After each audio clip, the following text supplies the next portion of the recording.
Say these words and open your life to miracles, because something within you is ready to stop living with the door half closed. For the next 30 quiet seconds, give yourself permission to be fully here. Not while searching for another answer, not while thinking about the next task, not while carrying every problem into the next minute. Let the cool weight of the phone rest in your hand. Notice the dim screen light touching your face. Feel the air moving softly over the skin above your collarbones. Allow your jaw to loosen. Let your shoulders fall away from your ears. You do not need to force a deep breath. Simply allow the breath that is already waiting inside you to leave. Right here, for this moment, begin gently. Something led you to these words. It may have been hope. It may have been tiredness. It may have been the quiet feeling that you cannot continue thinking, speaking, and living in exactly the same way. You may not be able to explain it clearly. You may only know that something inside you wants room to move. What if the next change in your life begins with the words you choose in this moment?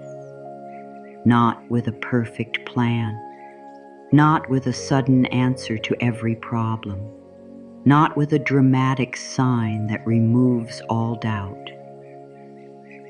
It may begin with one sentence spoken from a new place inside you, a sentence that does not come from fear, a sentence that does not repeat yesterday, a sentence that gives your heart a little more room than it had before. You may have come here because you are tired of waiting. You may have come here because you are afraid to hope. You may have come here because you have tried to stay strong for too long. You may have come here because a quiet part of you still believes that life can change. That quiet part matters. My dear, you do not need to arrive here full of faith. You do not need to feel powerful, positive, or completely ready. You only need a small willingness to listen. Even a little openness is enough for this moment. A window does not have to open all the way for fresh air to enter. A door does not need to swing wide before light begins to reach the floor. You may have learned to keep that inner door guarded. Perhaps hope once felt natural, but disappointment taught you to be careful. Perhaps you began to believe that expecting good was dangerous because it made the pain sharper when things did not work out. Perhaps you told yourself that it was better to expect less, ask for less, and need less. That may have helped you survive a difficult time, but what protects you in one season can limit you in another. There comes a moment when being guarded becomes tiring. You notice how much strength it takes to prepare for the worst. You feel how the body tightens before anything has even happened. You hear the old sentences rising inside you before the day has had a chance to begin. Nothing will change. I should not get excited. It will probably go wrong. I always end up disappointed. These words can become so familiar that they no longer sound like choices. They begin to sound like facts. They stand at the entrance of your life and question everything that tries to come closer. But they are not the only words available to you. There are other sentences. softer sentences, honest sentences. Words that do not deny your past, but refuse to let the past control every new moment. Words that do not promise you an easy life, but remind you that life is still moving. Words that create a small opening where fear once stood alone. You can begin with this. I am willing to meet this moment differently. I am open to one new possibility. Good can still reach me. Let those words rest. You do not have to push them deep into your mind. You do not need to repeat them until they lose all feeling. Speak them once with as much truth as you can hold today. Maybe you believe them fully. Maybe you believe them a little. Maybe you only wish you could believe them. All three places are welcome here. My dear, your words do not have to sound powerful to be powerful. Sometimes the strongest sentence is spoken quietly. Sometimes the first real change begins when you stop making statements against yourself. It begins when you notice how often your own voice closes the door before life has even had the chance to knock. Your words matter because you are always listening. Your ears may not hear every thought, but your body feels them. Your chest responds. Your stomach responds. Your face responds. The small muscles around your eyes respond. The way you stand, move, choose, and connect with others begins to follow the story you keep telling yourself. When your inner voice says, "Be careful, nothing good lasts," the body prepares for loss. When your inner voice says, "I can take one honest step and see what happens," the body receives a different message. This is not about pretending there is no danger in the world. It is no, and about ignoring wisdom or pushing away real feelings. It is about noticing when fear has become the only voice allowed to speak. Fear is allowed to speak, but fear does not need to control the whole conversation. Today you are making room for another voice, a voice that is calm enough to tell the truth, a voice that can remember pain without becoming trapped inside it, a voice that can say, "I have faced hard things, and I am still capable of receiving something good." Feel the tongue resting behind your teeth before a word is formed. There is a tiny space there, a quiet space between thought and speech. Inside that space, you can choose. You may not control every thought that appears, but you can choose which thought becomes a declaration. You can choose which sentence becomes a home you live inside. Notice the difference between these two inner messages. My life never works. My life is still unfolding. The first sentence closes everything. It looks at one part of the past and uses it to describe the whole future. The second sentence does not make a wild promise. It simply leaves room. Room for learning. Room for support. Room for a new choice. Room for something you have not seen yet. This is how the opening begins. Not by forcing a miracle, not by demanding proof, not by trying to control how good must arrive. The opening begins when you stop telling life that nothing new is possible. My dear, you may have spent years speaking from habit. Many of your strongest inner sentences may not even belong to the person you are now. You may have learned them in a home where people expected struggle. You may have absorbed them from moments when you felt rejected, ignored, or unsafe. You may have used them to prepare yourself so pain would never catch you by surprise. But now you are allowed to look at those words.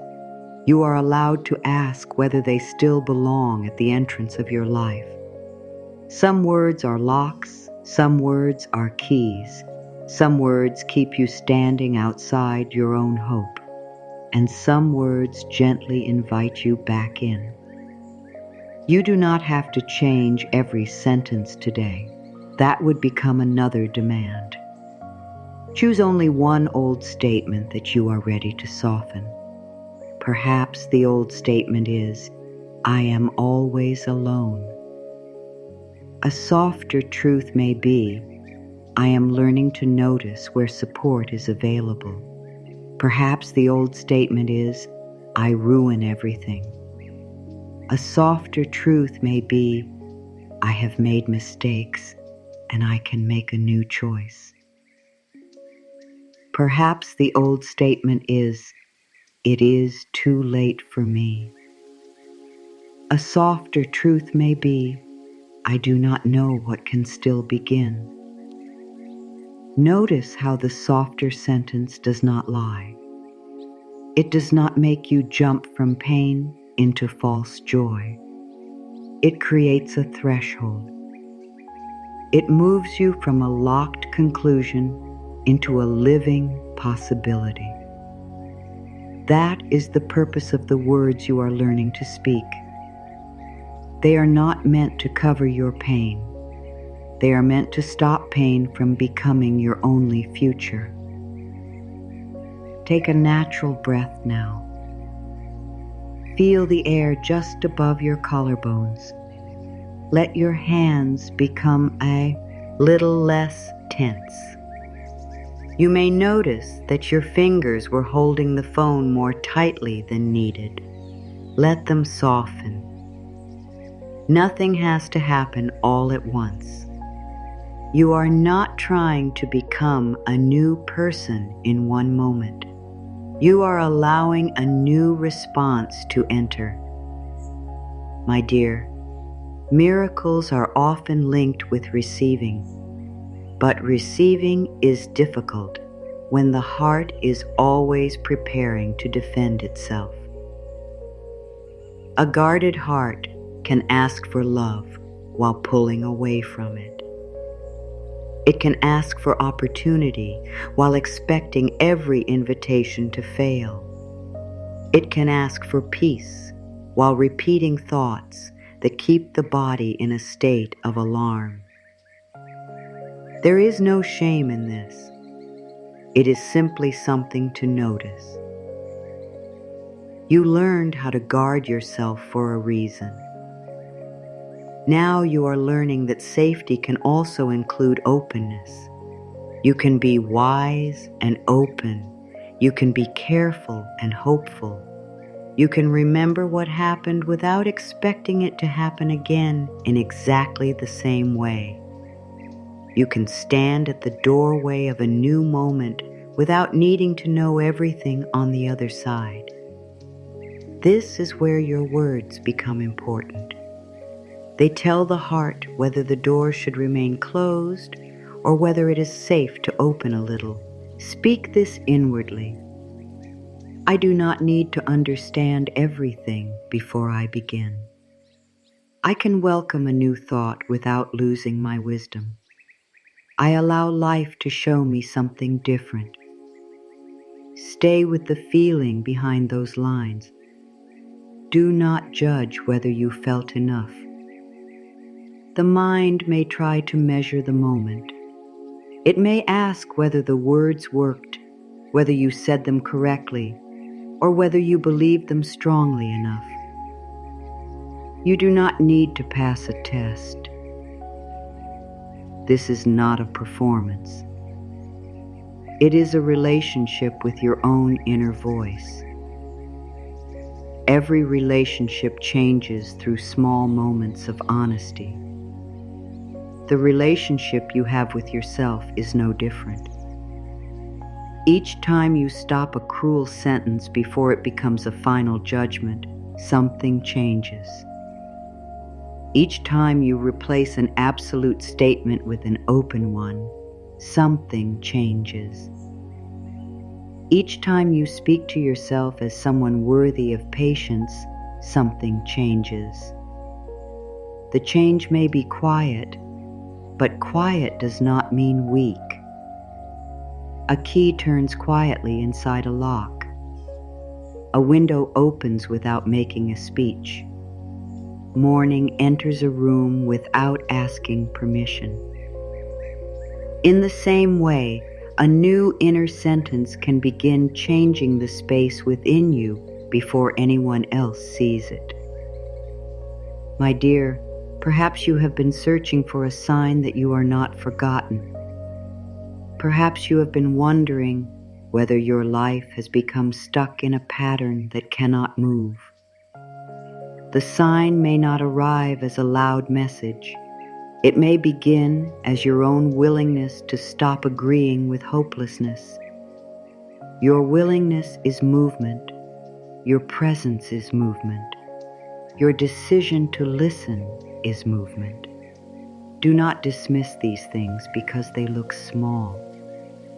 The mind often waits for something dramatic and misses the first real shift because it appears as a simple choice. You chose to stay for these words. You chose to become still for a moment. You chose not to turn away from your own hope. That matters. There may still be problems waiting after this moment. There may still be decisions to make. There may still be parts of your life that feel uncertain. Opening yourself to good does not remove every difficult fact. It changes the place from which you meet those facts. You begin to speak from steadiness instead of panic. You begin to look for direction instead of proof that you are trapped. You begin to notice where one honest step is possible.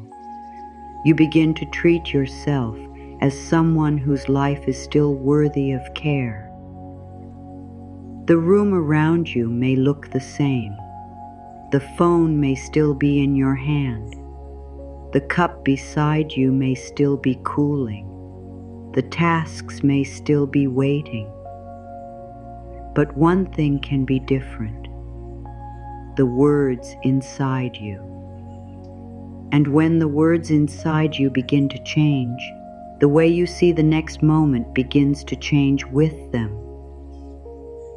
My dear, the words themselves matter, but what happens inside you before you speak them matters even more. Before a sentence becomes sound, it carries an intention. It carries fear or kindness. It carries defeat or willingness. It carries the old story or the beginning of a new one. This is why you are not here to repeat empty lines. You are here to notice which voice has been directing your life, and you are here to choose gently and honestly what that voice will begin saying now.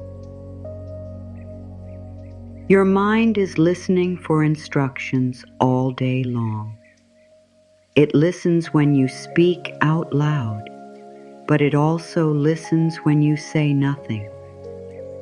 It listens to the quiet sentences that move beneath your actions. It listens to the meaning you give to delays, mistakes, silence, and change. It listens when you look at one difficult moment and decide what that moment says about your whole life. This inner language becomes a kind of direction. If you repeatedly tell yourself there is no way forward, Your attention begins to search for closed paths. If you tell yourself, "I may not see the way yet," your attention remains available. The difference may look small, but the feeling inside the body is not the same. One sentence makes the future feel decided. The other leaves space for information you do not have yet. Notice. No judgment. Imagine an old blackboard covered with words written over many years.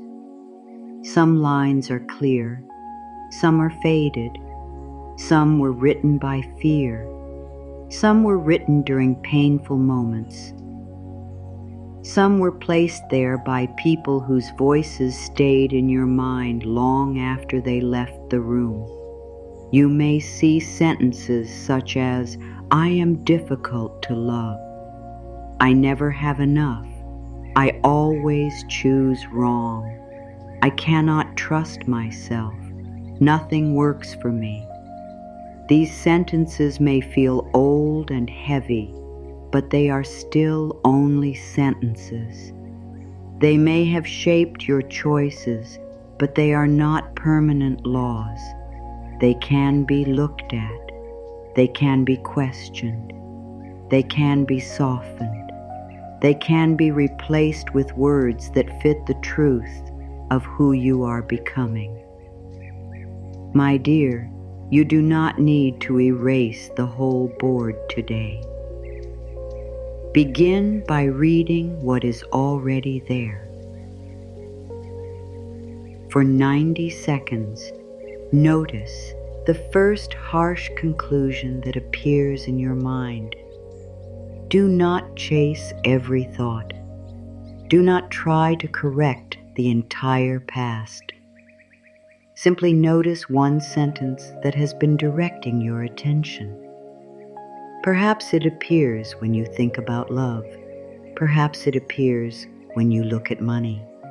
Perhaps it appears when you make a mistake. Perhaps it appears when someone does not respond. The sentence may come so quickly that it seems natural. They do not care. I knew this would fail. I am not good enough. This always happens. The mind often turns one event into a complete story. A delayed reply becomes rejection. One mistake becomes proof of failure. One closed opportunity becomes evidence that nothing will open.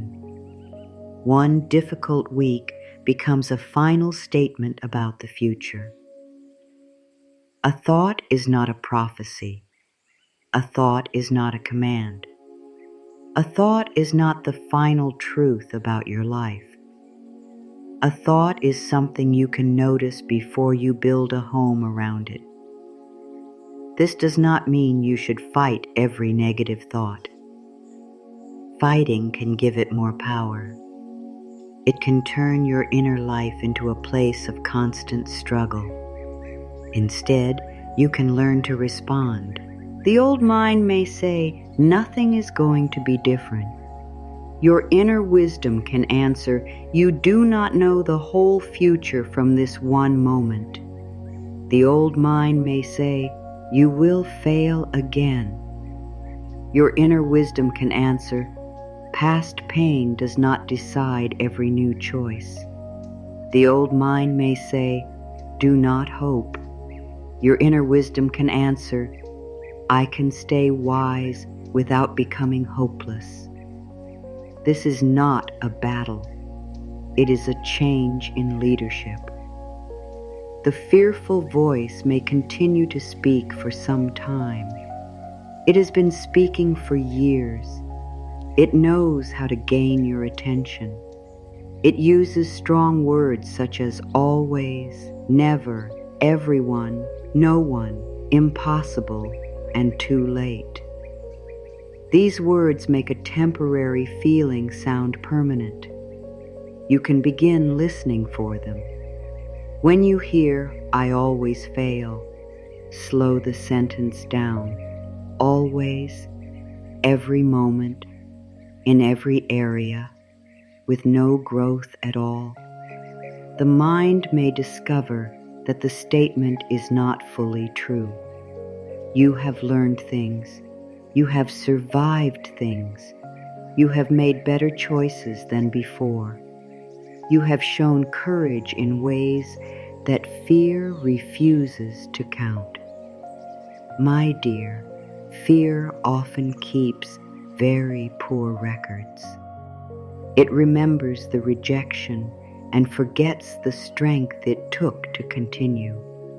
It remembers the mistake and ignores the wisdom gained from it. It remembers the door that closed and pays no attention to the person you became while finding another way. This is why conscious inner language matters. It does not make you blind to difficulty. It makes the picture more complete.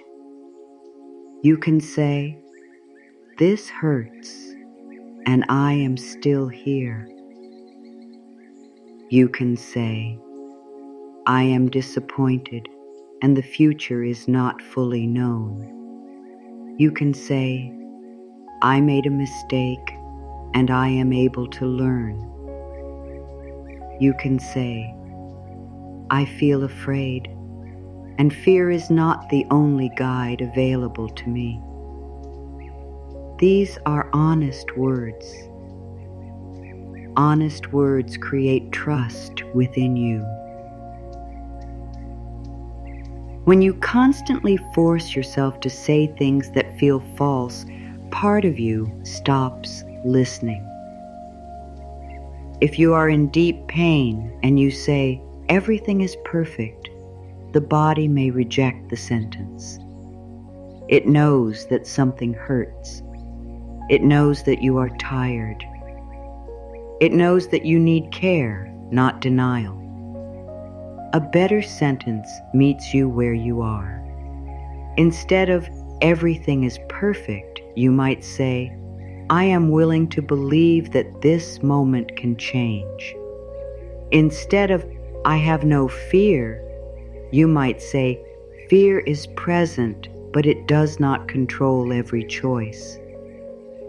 Instead of "I have everything I need," you might say, "Support can reach me in ways I have not considered." These sentences do not demand that you jump across a wide space. They place a small bridge beneath your feet. Feel the pressure behind your eyes if you have been looking at the screen for a long time. Let your gaze soften. Notice the sound of a clock, a fan, distant traffic, or the quiet room around you. Take a sip from the cup beside you if it has begun to cool. These small details bring you back from the endless story in your mind. The present moment is often simpler than the thought about it. The thought says, "My whole life is falling apart." The present moment says, "I am sitting here, breathing, listening, and deciding what to do next." The thought says, "I cannot handle any of this." The present moment says, "I am handling this breath, this sentence, and this small choice." The thought says, "Nothing supports me." The present moment may reveal a chair holding your body, air entering your lungs, a person who would answer if you reached out, or a skill you have not yet used. This does not make the larger problem disappear. It stops the mind from turning the problem into the only thing that exists. My thoughts can change direction. My words can become kinder. I am not trapped inside yesterday's conclusions. Let those words settle between the older sentences. You are not trying to erase your history. You are adding a new line to the board. The old line may say, I cannot trust myself. The new line may say, I am rebuilding trust through small, honest choices. The old line may say, no one sees me. The new line may say, I am learning to see myself clearly and to move toward healthy connection. The old line may say, I will never have enough.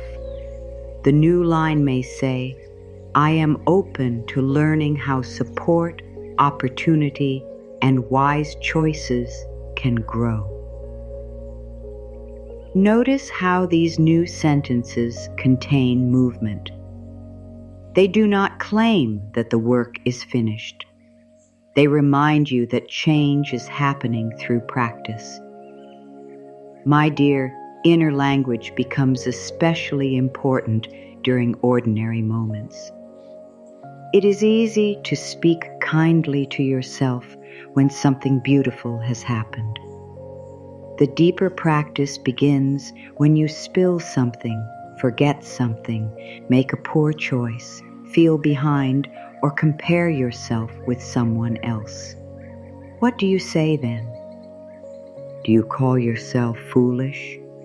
Do you say you ruin everything?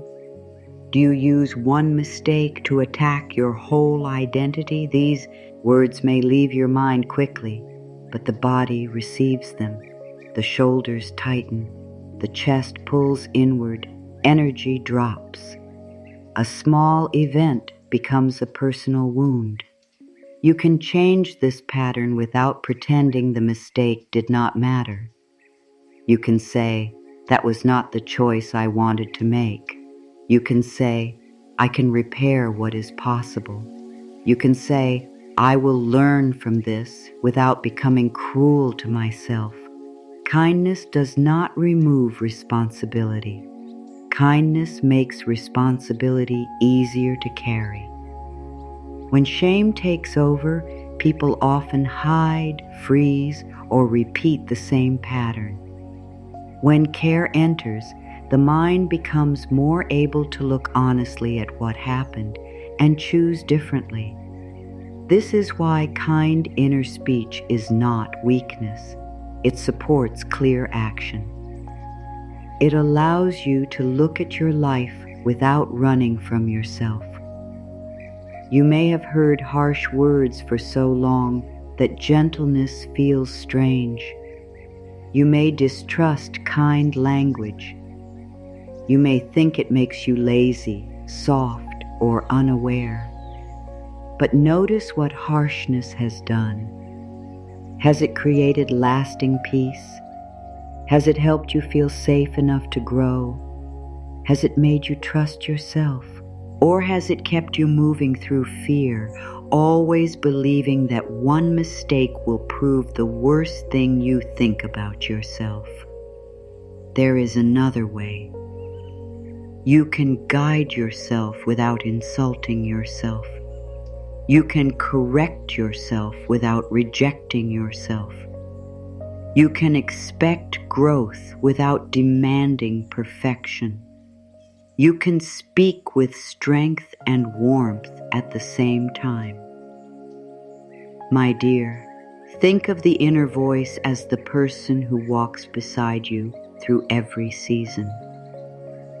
That voice is present in the morning, during the quiet parts of the day, and in the moments before sleep. It is there when others praise you and when others misunderstand you. It is there when plans work and when they fall apart. You deserve an inner voice that does not leave when life becomes difficult. You deserve a voice that says, we will face this. A voice that says, you are not alone inside yourself. A voice that says, this moment is painful, but it is not the whole story. This kind of language changes what you are able to notice. When you stop calling yourself helpless, you begin to see where a choice exists. When you stop calling yourself unworthy, you begin to notice where you have accepted less than you need. When you stop saying that everything always fails, you begin to notice what has been quietly working. Attention follows language. If the mind receives the instruction, "Find proof that I am unlucky," it will search through the day and collect every delay, every rude comment, every missed chance, and every small problem. It may ignore the person who smiled at you. It may ignore the idea that arrived at the right time. It may ignore the strength you showed in a hard conversation. It may ignore the fact that you handled something today that once would have overwhelmed you. This is not because your mind is against you. It is because the mind learns what to look for. You can give it a different task. Look for one place where support exists. Look for one choice that protects peace. Look for one sign of growth. Look for one thing that is not as hopeless as fear says. You are not demanding that life prove itself. You are training your attention to see a fuller picture. There may be pain in the picture. There may also be help. There may be loss. There may also be learning. There may be uncertainty. There may also be a next step. My dear, this balance is important. You do not need to cover darkness with false light. You only need to stop pretending darkness is all that exists. Your mind may resist this at first. Familiar thoughts often feel safer than new ones, even when the familiar thoughts hurt. The mind knows what to expect from them. A new sentence creates uncertainty. If you say, "Something good may still happen," the fearful part of you may answer, "Do not be foolish." You can respond calmly, "I am not being foolish. I am leaving room." If you say, "I can learn to trust myself," the fearful part may say, "You made mistakes before." You can answer, "Yes, and I can use what I learned." If you say, "I am worthy of healthy love," fear may say, "You were rejected." You can answer, "Rejection did not measure my whole worth." There is no need to shout at fear. There is no need to defeat it in one day. Speak with the calm voice of someone who is becoming a safe place for themselves. You may wish to choose one sentence for today, not 10, not a long list. One sentence that gives your attention a new direction. Perhaps it is, "I am willing to notice what is supporting me." Or, "I can meet this day without deciding the worst in advance." Or, "My future contains choices I have not made yet." Carry the sentence lightly. Use it when the old conclusion returns. Do not force it into every moment. Let it become a quiet reminder. Each time you choose the new sentence, you place a fresh line on the blackboard. The old writing may still be visible. That is all right. Over time, the newer words become clearer. Over time, your attention begins to follow them. Over time, the way you respond begins to change. My dear, one day you may notice that a thought which once controlled your whole day passed through without taking over. You may notice that you made a mistake and corrected it without attacking yourself. You may notice that someone's silence did not become proof that you were unwanted. You may notice that uncertainty did not stop you from taking one wise step. These are important changes. They may not look dramatic from the outside. Inside you, they are creating a new way of living. Pain is allowed to tell you that something hurts. Pain is not allowed to decide that nothing can heal. Fear is allowed to warn you. Fear is not allowed to write every future sentence. The past is allowed to teach you. The past is not allowed to become the only teacher you trust. Your inner board is not finished. There is still space to write. Many people wait for a miracle as if it must enter with noise.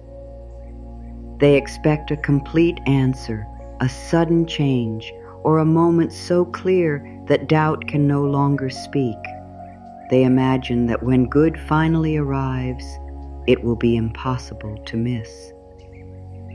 Sometimes change does arrive in a visible way, but often the first movement is quiet. It may begin as a thought you have never allowed yourself to consider. It may begin as the strength to stop returning to what hurts you. It may begin as a calm feeling in a place where panic usually lives. It may begin as a new choice that seems small today, but changes the direction of the months ahead. Quietly, not absent. A miracle does not always begin with the outside world changing. Sometimes it begins when your relationship with the world changes.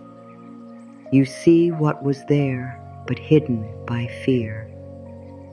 You hear the truth you kept pushing away. You recognize that an old pattern is no longer stronger than your desire for peace. My dear, doubt does not make you unworthy of good. You may listen to these words and still feel unsure. You may want to believe while another part of you remains careful. Hope and doubt can exist in the same heart. You do not need to remove every doubt before life can move. You do not need to feel certain before you take a healthy step. You do not need to become fearless before you recognize something beautiful. Think of a stage before the curtain rises. The room may look still from where you are sitting. You cannot see the movement behind the curtain. You do not see the hands preparing what will appear. You do not hear every quiet instruction. From your place, it may seem as though nothing is happening, but stillness in front of you does not prove that there is no movement beyond your view. This does not mean you should invent stories or promise yourself that every desire will appear exactly as imagined. It means you can leave room for life to contain activity that you do not yet understand. Some answers are forming through conversations you have not had. Some changes are forming through boundaries you have not yet set. Some opportunities are forming through skills you are still building. Some peace is forming through the way you are learning to speak to yourself. It may begin with clarity. It may begin with courage. It may begin with release. It may begin with a quiet return to yourself. These beginnings deserve to be noticed. Perhaps you have been looking only for the final result. You want the healed relationship, the clear path, the financial ease, the open opportunity, or the strong body. Because you are focused on the completed picture, you may miss the early signs of change. You may miss the fact that you are no longer willing to accept the same treatment. You may miss the idea that keeps returning because it is asking for your attention. You may miss the way your body relaxes around one choice and tightens around another. You may miss the person who offers simple help because you expected support to look different. You may miss your own growth because it does not yet look like arrival. My dear, a miracle can be the moment you stop abandoning yourself. It can be the day you hear an old insult in your mind and decide not to repeat it. It can be the evening when you rest without calling yourself lazy.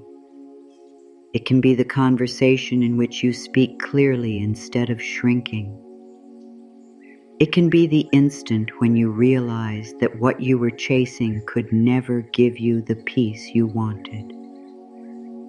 These moments may not change the whole world around you at once. They change the direction from which you meet the world. That direction matters. Imagine two paths beginning from the same place. One path is shaped by the belief, I have no power, no support, and no future. The other begins with, I can listen, learn, and take one wise step. The first step on either path may look almost the same from a distance. Inside you, they lead to very different choices. This is why the quiet change matters. It is the first movement before the curtain opens. Notice the room around you now. Hear the soft sound of fabric as you change position. Notice the silence that comes after a notification stops. Feel whether the next breath enters more easily than the last one. Your body often notices change before your mind gives it a name. The chest softens, the forehead releases, the hands become still. A deeper breath arrives without being ordered. These are not proof that every problem has ended. They are signs that, for this moment, you are no longer fighting yourself. That is meaningful. I welcome good in forms I did not plan.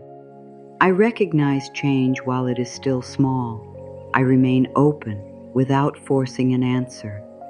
My dear, forcing an answer can make it harder to see what is true. When you become fixed on one result, every other path looks like failure. You may believe that good can only arrive through one person, one job, one date, or one exact plan. Then life offers another direction, and you cannot recognize it because it does not match the picture in your mind. Openness is not the same as having no desire. You can know what you want. You can care deeply. You can work towards something meaningful. Openness means you do not make one path the only path through which life is allowed to support you. You can say, this is what I hope for, and I remain available to wisdom. You can say, this is the direction I choose, and I will listen if something important becomes clear. You can say, I am committed, but I do not need to control every detail. These words create space around desire. They allow hope to breathe. A closed expectation says, "It must happen in this way, or nothing good is happening." An open expectation says, "I will take honest action and remain awake to what life is showing me." There is peace in that difference. My dear, perhaps something you wanted did not happen. Perhaps you are still carrying the pain of it. You may have heard people tell you that something better is coming before they even understood what you lost. Those days may have felt empty. Pain needs to be respected before it can be guided toward hope. You are allowed to say that something mattered. You are allowed to grieve what did not become real. You are allowed to wish it had been different. Being open to a new form of good does not require you to pretend the old loss meant nothing. It means you stop allowing one ending to declare that life has nothing else to offer. The curtain may have closed on one part of the story. That does not mean the whole theater is empty. There may be another act. There may be a different role for you. There may be a truth you could not understand while you were fighting to keep the old scene alive.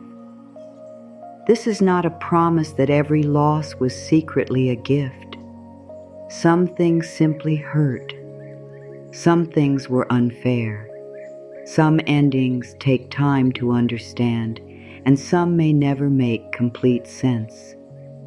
Still, your life can continue creating meaning beyond them. That continuation can be a miracle. The heart can become tired without becoming finished. The mind can become confused without losing the ability to learn. The path can disappear without your life losing direction forever. My dear, sometimes the quiet miracle is the return of desire. For a long time, you may not have wanted anything because wanting felt dangerous. You stopped imagining. You stopped planning.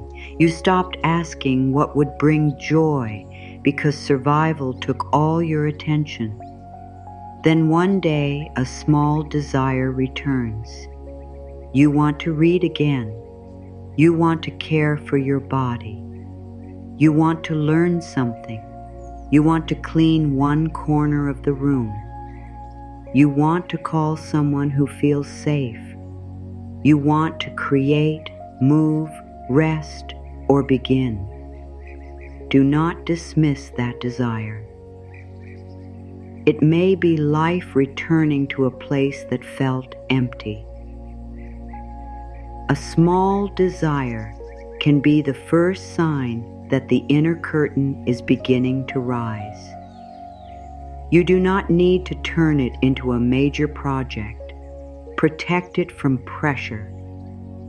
Give it a little attention. Let it be simple. Read one page. Clear one surface. Write one honest line. Stand outside for a few minutes. Send one kind message. The miracle may not be the task itself. It may be the fact that a part of you wants to participate in life again. That is not small. Another quiet miracle is clarity. You may have spent months asking for a sign while ignoring what your body already knew. You may have remained in a place that caused constant tension because leaving felt uncertain. You may have called confusion a lack of guidance when the deeper truth was that you did not like the guidance you were receiving. Clarity does not always feel peaceful at first. Sometimes clarity asks you to admit that something is complete. Sometimes it asks you to stop chasing approval. Sometimes it asks you to accept that another person cannot become what you need. Sometimes it asks you to take responsibility for a choice you have delayed. The miracle is not that the truth feels easy. The miracle is that you are finally strong enough to hear it.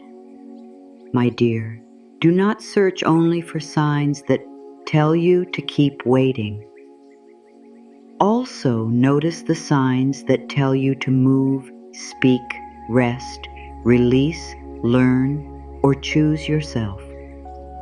A miracle can arrive as permission. It can arrive as a boundary. It can arrive as the word no. It can arrive as the courage to ask for help.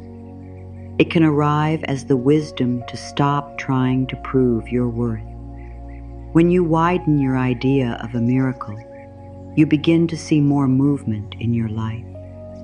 You stop believing that nothing is happening simply because the final result has not appeared. You begin to honor preparation. You begin to honor insight. You begin to honor each moment when you respond differently from the person you were before.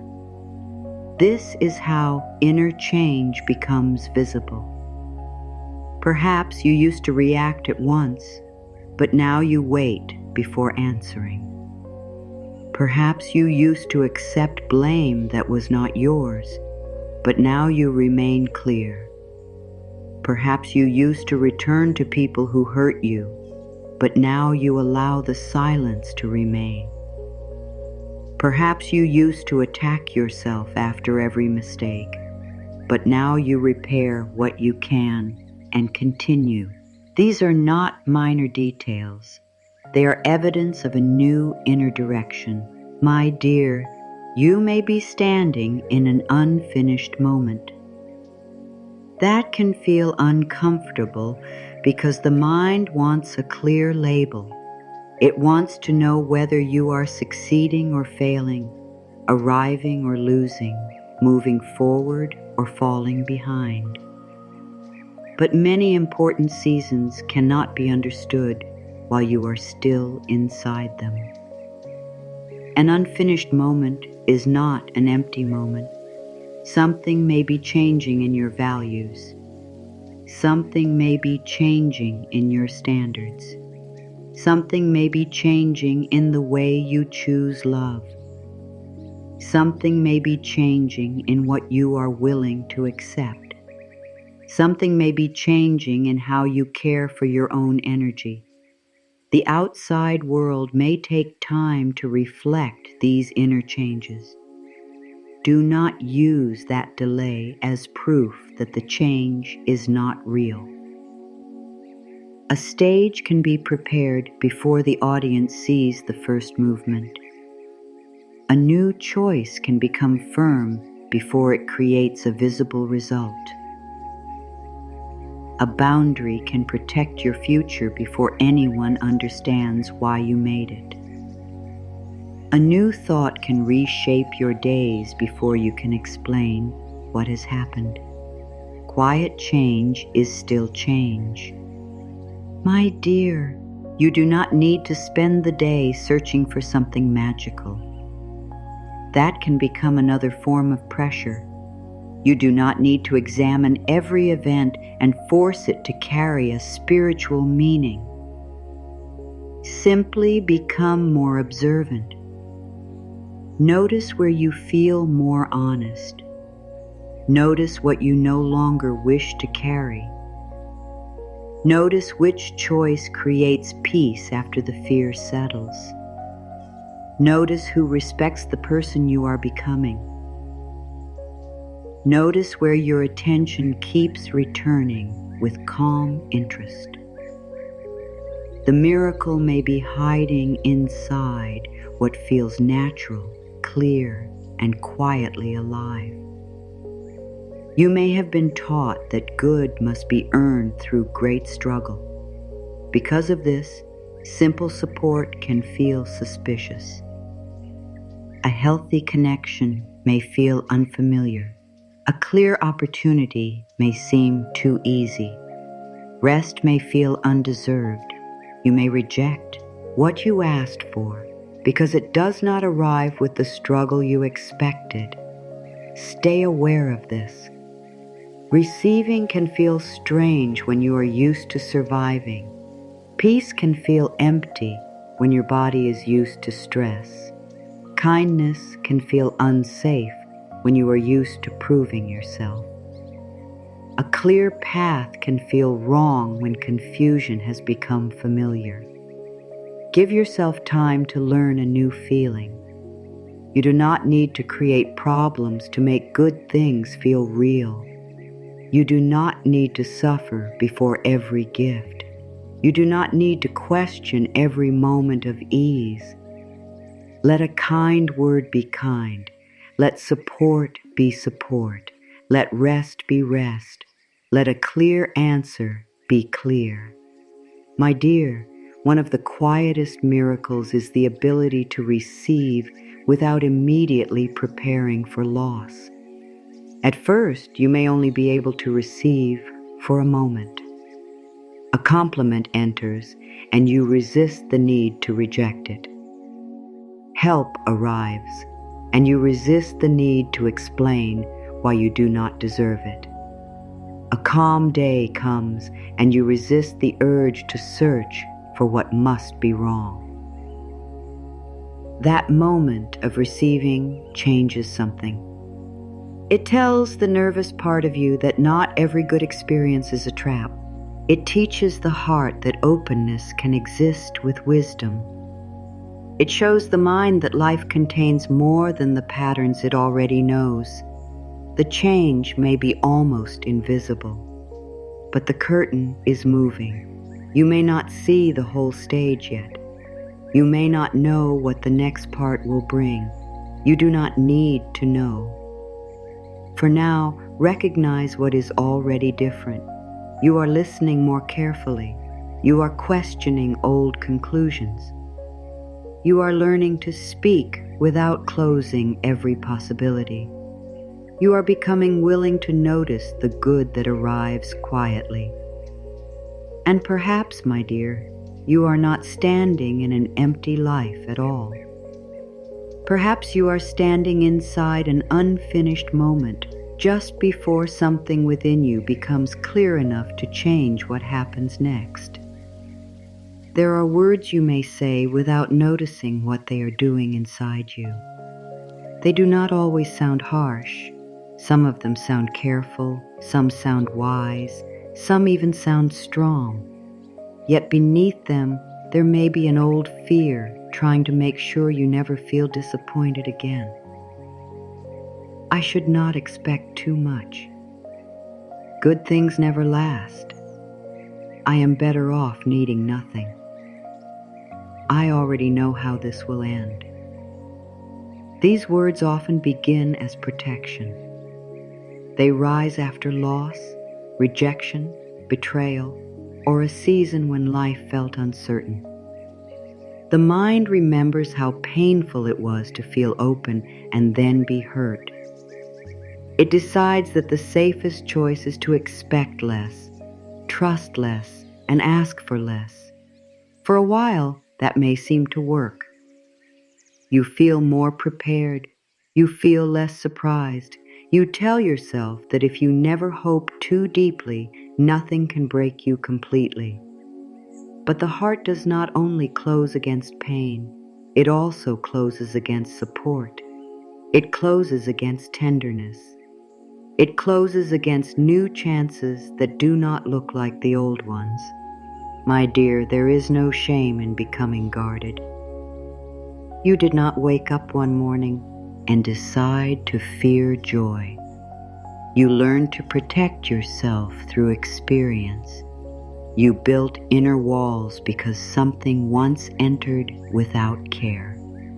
You learned to watch every good moment for signs that it might disappear. That was not weakness. It was your way of surviving. But now you may be carrying protection that has become heavier than the danger it was meant to guard against. Imagine wearing a thick coat long after the weather has changed. At one time, the coat kept you warm. You needed it. It covered you when the air was cold and sharp. Then the season shifted. The sun became stronger. The air became softer. Yet the coat remained on your shoulders. You may not even notice its weight at first because you are used to it. You walk through every room wearing it. You carry old letters in its pockets. You carry old warnings, old names, old memories, and old rules. Do not trust too quickly. Do not ask for help. Do not let anyone see how much you care. Do not believe peace will last. After a while, you begin to feel tired, but you do not understand why. The coat has become part of how you move through life. Feel the pull across your shoulders now. Notice the small ache that sometimes sits between your shoulder blades. Notice whether your fingers curl slightly when you think about receiving something you deeply want. The body remembers what the mind tries to hide. It may tighten when love comes close. It may become restless when life becomes calm. It may search for danger inside a moment that is actually safe.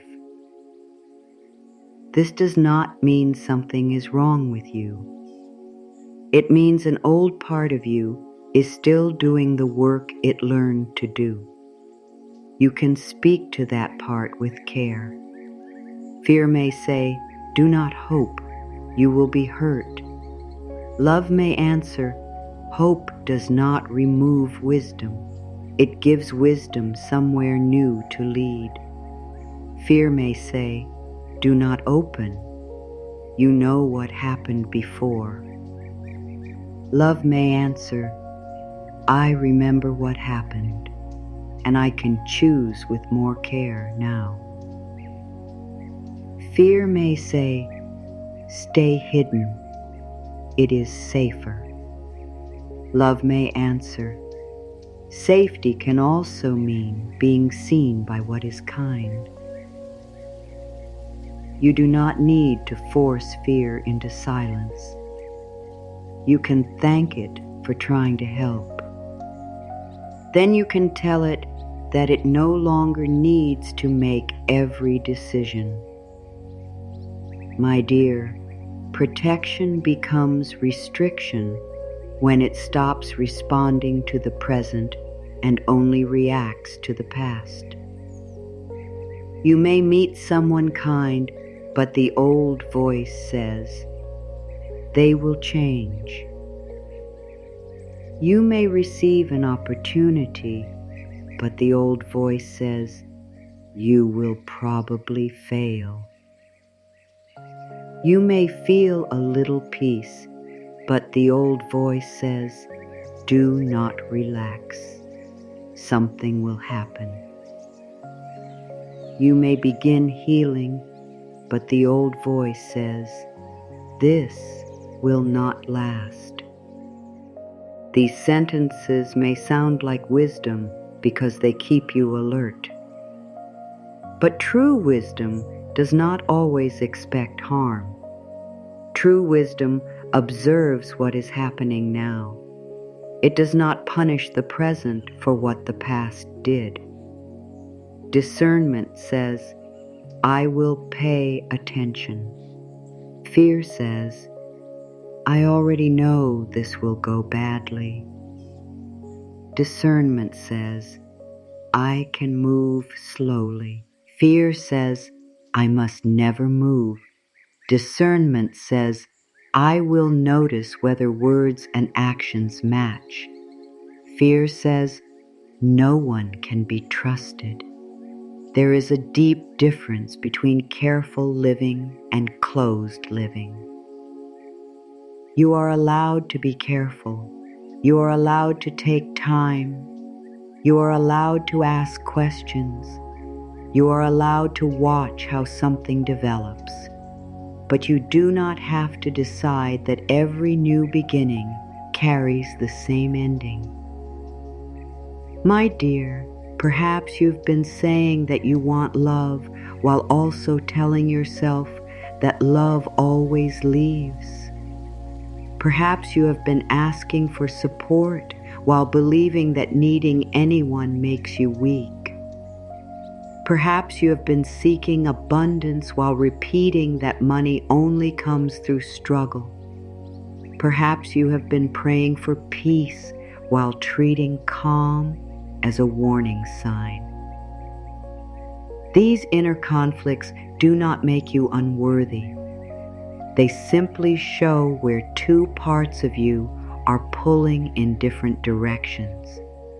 One part is ready to receive. Another part is trying to keep you safe. Both parts deserve to be heard, but only one needs to lead. Choose 3 sentences that have kept your heart guarded. No more than 3. You do not need to search through every painful memory.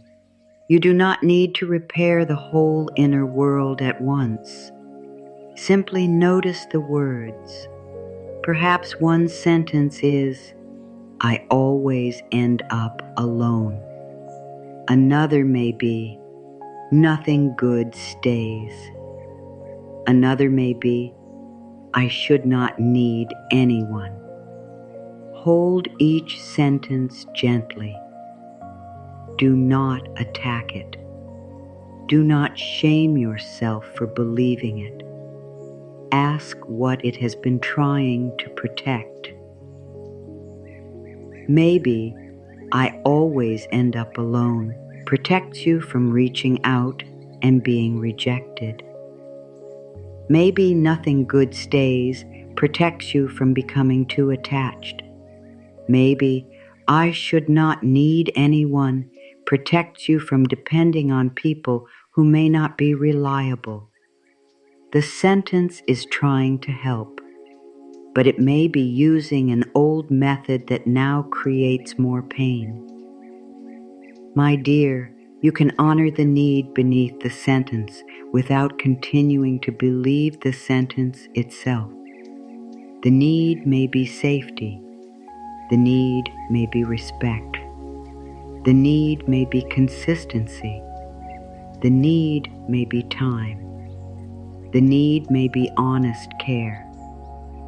These needs are valid.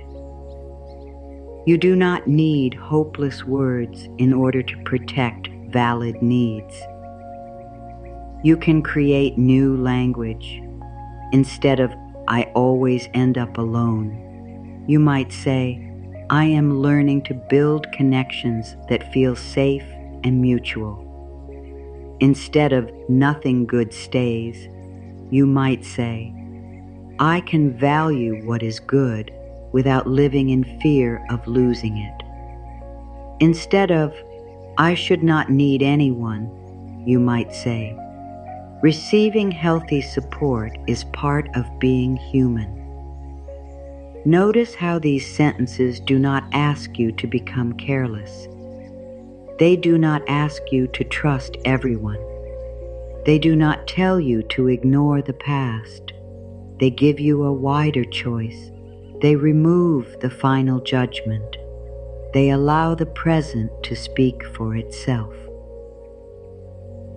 My dear, there is a form of strength that looks like never needing anything. It can appear powerful from the outside. You handle everything alone. You do not ask. You do not wait. You do not depend. But inside, this kind of strength can become lonely.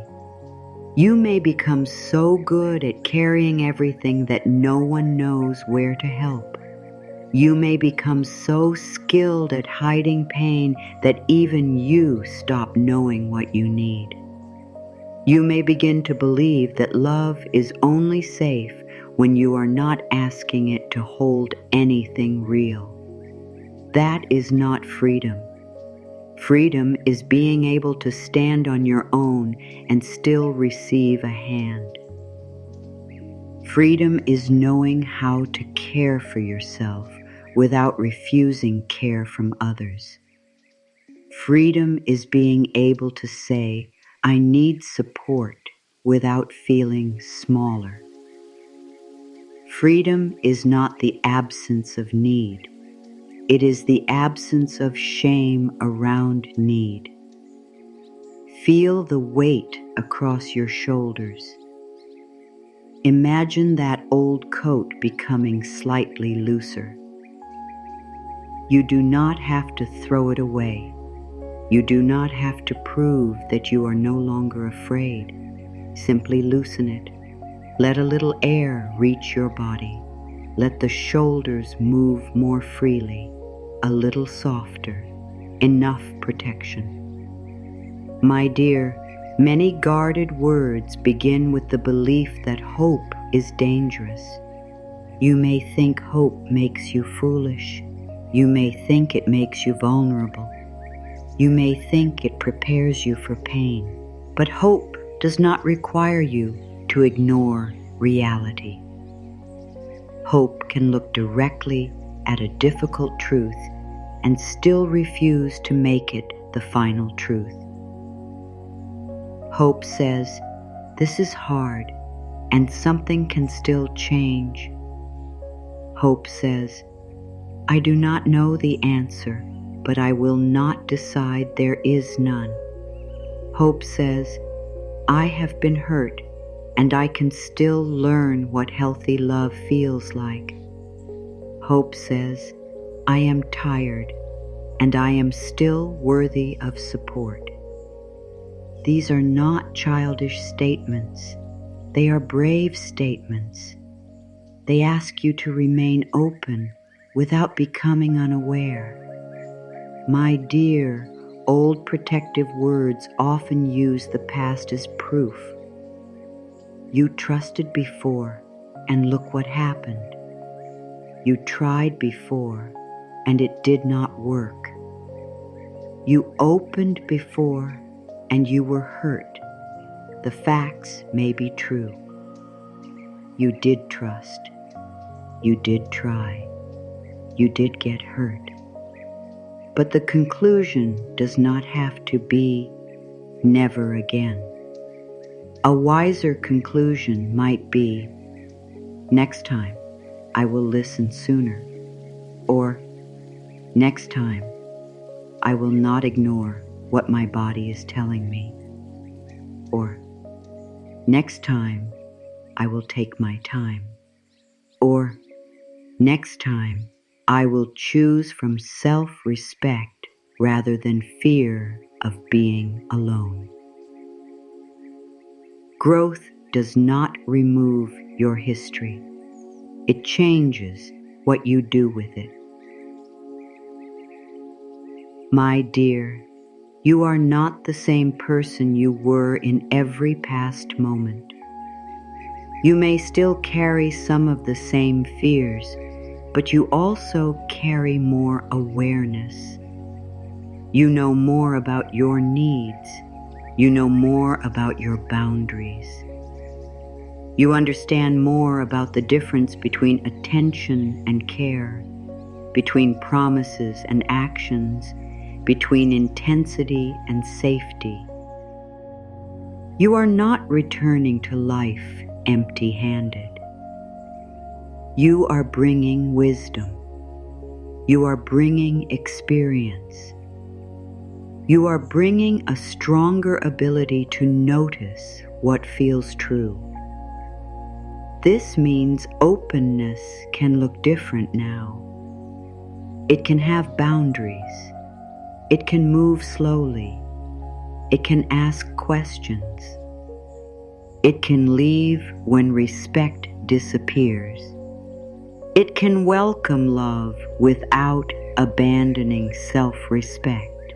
You do not have to choose between a closed heart and an unprotected heart. There is another way. An open heart can still have a clear mind. A loving person can still say no. A hopeful person can still recognize danger. A gentle person can still leave what causes harm. My dear, one of the most healing sentences you can speak is, I can protect myself without rejecting every possibility. Let that sentence rest within you. You may not fully believe it today. That is all right. The nervous part of you may need time. It may need proof through repeated experiences of safety. It may need to see that you will listen when something feels wrong. It may need to know that you will not sacrifice your peace just to keep someone close. You build trust with yourself by keeping these promises. When you feel discomfort, you listen. When you need time, you take it. When a boundary is crossed, you respond. When something feels kind and steady, you allow yourself to notice that too. This is how the heart learns that openness is no longer the same as danger. I honor the part of me that tried to protect me. I no longer need every old defense. I can be careful without closing my heart. Do not rush past those words. Notice which one feels easiest. Notice which one creates resistance. Resistance is not failure. It often shows you where care is needed. Perhaps the words, I no longer need every old defense, create fear. A part of you may think, if I lower my guard, I will lose control. You are not lowering every guard. You are choosing which guards still protect something real. Some defenses are wise, some are simply tired habits. A wise defense keeps you away from what repeatedly causes harm.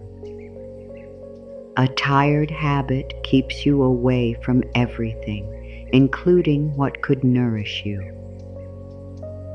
My dear, you can learn the difference.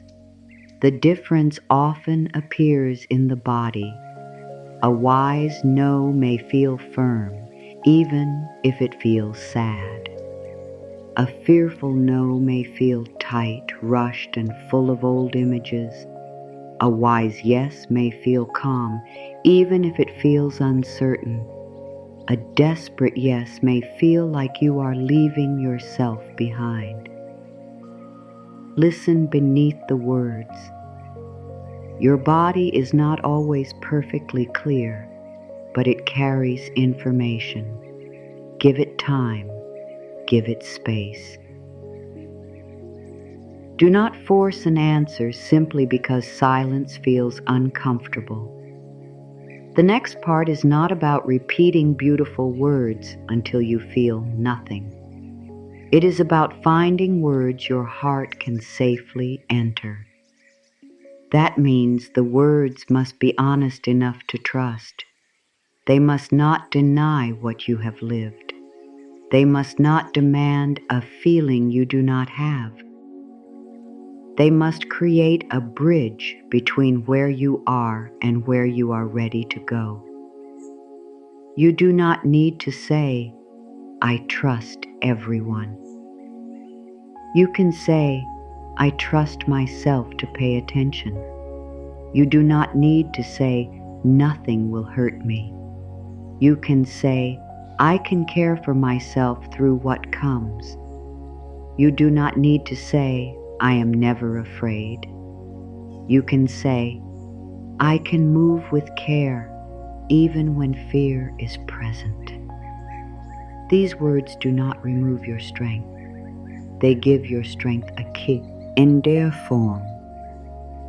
My dear, perhaps the heaviest thing you are carrying is not what happened. Perhaps it is the belief you formed because it happened. The event ended, but the sentence remained. I was left, so I am not worth staying for. I failed, so I am not capable. I lost money, so I will never be secure. I became ill, so my body has betrayed me. These conclusions can remain long after the moment itself.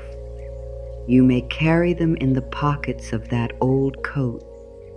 Today, you do not have to empty every pocket. Choose one. Take out one old conclusion. Hold it in the light of who you are now. Ask whether it is the whole truth. Ask whether it deserves to direct the next chapter. Then choose a kinder, clearer statement. I was left, and my worth remained.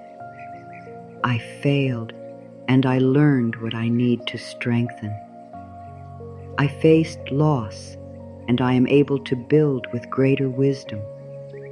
My body has struggled, and I can respond with care rather than anger. These are not empty words. They are new agreements. They tell the heart that the past will be remembered, but it will no longer be worshipped. My dear, you can stop carrying what has already taught you what it came to teach. The coat can become lighter. The pockets can hold less fear. The shoulders can begin to rest. You do not need to stand exposed in the cold. You are simply noticing that the weather has changed. You are learning that not every room requires armor. You are learning that some people can be met with calm attention rather than immediate suspicion. You are learning that joy does not need to be punished before it disappears. You are learning that receiving good does not make you weak. The heart does not need to be wide open all at once. It only needs enough space for one honest sentence to enter. There is a difference between saying words because they sound beautiful and speaking words that create a real change inside you. Beautiful words can pass across the surface of the mind. True words enter more slowly. They touch the places where you have been afraid. They meet the part of you that is tired of pretending. They do not demand that you become someone else before they can belong to you. This is why you do not need a long list. You do not need to speak until the words lose their meaning.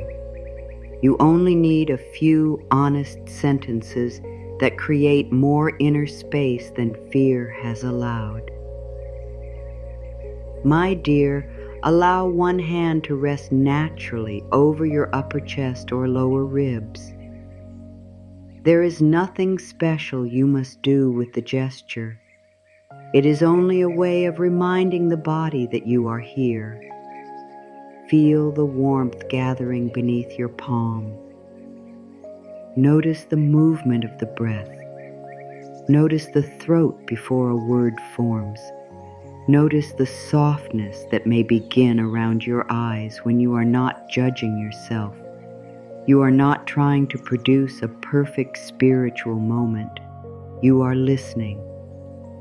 Speak gently. Mean what you can. That is enough. Begin with presence. Many people try to change their lives while living far away from the present moment. The mind is in yesterday, replaying what went wrong, or it is in tomorrow, preparing for what may never happen. The body remains here, but attention is somewhere else. Before you can open to anything new, return to where you are. Feel the surface supporting you. Notice your breathing without changing it. Allow yourself to be in this moment without turning it into a test. Then speak. I return to this moment. I am here and I am listening. A new response is available to me. My dear, presence may not feel exciting. It may feel plain. Yet this is where every real choice begins. You cannot choose inside yesterday. You cannot act inside tomorrow. You can remember. You can plan. But the place where your power touches life is now. This breath, this thought, this sentence, this next decision. From this moment, I stop demanding that the past repeat itself. From this moment, I listen before I react. From this moment, I give the present a chance to speak. From this moment, I allow a new response to become possible. Let those words create a little room. Do not hurry to the next idea. There may be a part of you that wants to ask, but what do I do about the problem? You will act when action is clear. For now, notice the difference between acting from panic and acting from presence. Panic wants an answer immediately. Presence wants the truest next step. Panic believes speed creates safety. Presence understands that calm can see what fear misses. My dear, when you return to the moment, you may discover that you are not as powerless as the old story said. You may not control the full situation, but you may be able to send one message. You may be able to rest before deciding. You may be able to ask for information. You may be able to stop repeating a painful conversation in your mind. You may be able to choose the next hour without deciding the next year. This is where space begins. Now move toward worthiness. Worthiness is often misunderstood. It is not a reward for being perfect. It is not something you receive after you have worked hard enough, healed enough, served enough, or suffered enough. You do not become worthy when someone chooses you. You do not become worthy when money enters your account. You do not become worthy when your body looks different. You do not become worthy when you finally stop making mistakes. Worthiness is not an achievement. It is the truth beneath the noise. My dear, you may have learned to connect receiving with earning. You believe rest must be earned. Love must be earned. Help must be earned. Peace must be earned. You keep working to prove that you deserve what every human heart needs. But endless proving does not create worthiness. It only creates exhaustion. You may be so used to proving yourself that simple care feels uncomfortable. Someone offers help and you rush to repay it. Someone praises you and you explain why it is not true. Someone loves you and you search for the real. Son, they will change their mind. Receiving reveals where worthiness still feels uncertain. That is why the next words matter. Speak them slowly. I do not have to earn every good thing through struggle. I am worthy of care, support, and peace. Notice what happens inside you. One line may feel warm, another may feel impossible. Stay honest. You do not need to force agreement. Perhaps the words, "I am worthy of care," bring sadness because you remember all the times care was missing. Perhaps they bring anger because you gave so much and received so little. Perhaps they bring relief because a part of you has been waiting to hear them. Let the feeling be present. The declaration is not asking you to push the feeling away. It is giving the feeling a safer place to exist. My dear, worthiness does not mean every desire will arrive in the form you choose. It means you stop treating yourself as someone who must accept harm, neglect, or constant struggle. You begin asking different questions. Does this relationship honor my dignity? Does this work allow me to remain human? Does this choice support the person I am becoming? Am I accepting less because I believe less is all I deserve? Worthiness changes what you permit. It changes what you return to. It changes how long you remain in places that require you to disappear. It also changes how you receive good. You no longer have to ruin a peaceful moment by asking when it will end. You no longer have to make yourself smaller when someone sees your value. You no longer have to reject support to prove that you are strong. My dear, your strength does not decrease when you are supported. A tree is not weak because the soil feeds it. A body is not weak because it needs rest. A heart is not weak because it needs kindness. You are part of life. Receiving is part of life. Now move toward control. There is a part of the mind that believes peace will come only when every detail is known. It wants to know when the answer will arrive, how it will look, who will bring it, and what will happen after. The mind tries to protect you by planning every possibility, but some plans become cages. They leave no room for new information. They leave no room for surprise. They leave no room for a path that is wiser than the one you first imagined. My dear, releasing control does not mean becoming passive. It does not mean doing nothing and waiting for life to carry you. It means acting honestly without demanding that every result follow your exact picture.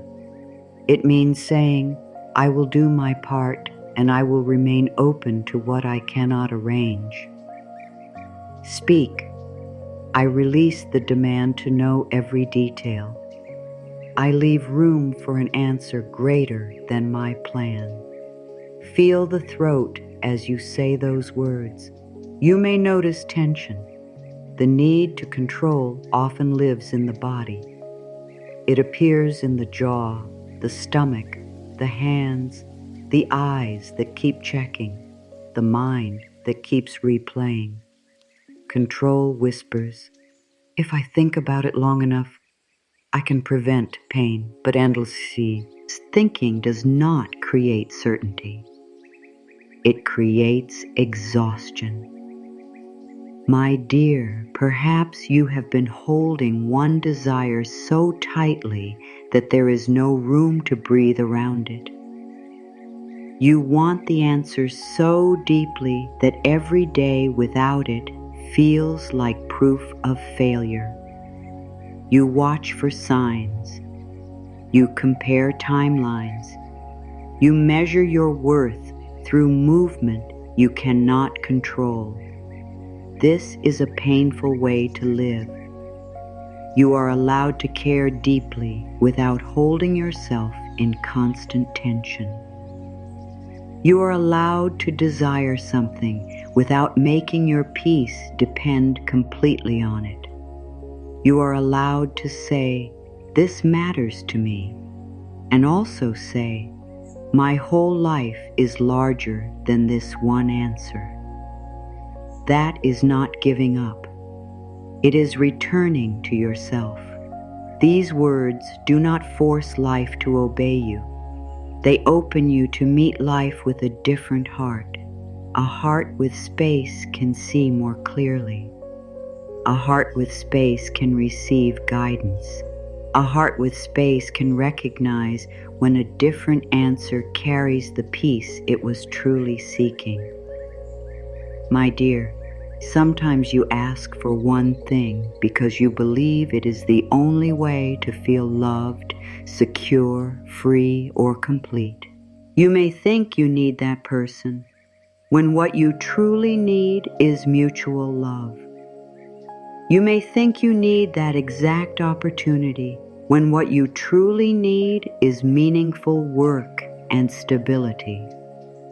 You may think you need one answer when what you truly need is clarity. The form matters, but the deeper need matters too. When you release rigid control, you remain loyal to the deeper need while allowing life to show you more than one form. This is a softer kind of strength. Now move toward receiving. Receiving sounds simple until something good begins to approach. Then the old habits appear. You question it. You delay. You explain why you are not ready. You fear owing something. You fear losing it. You fear being seen.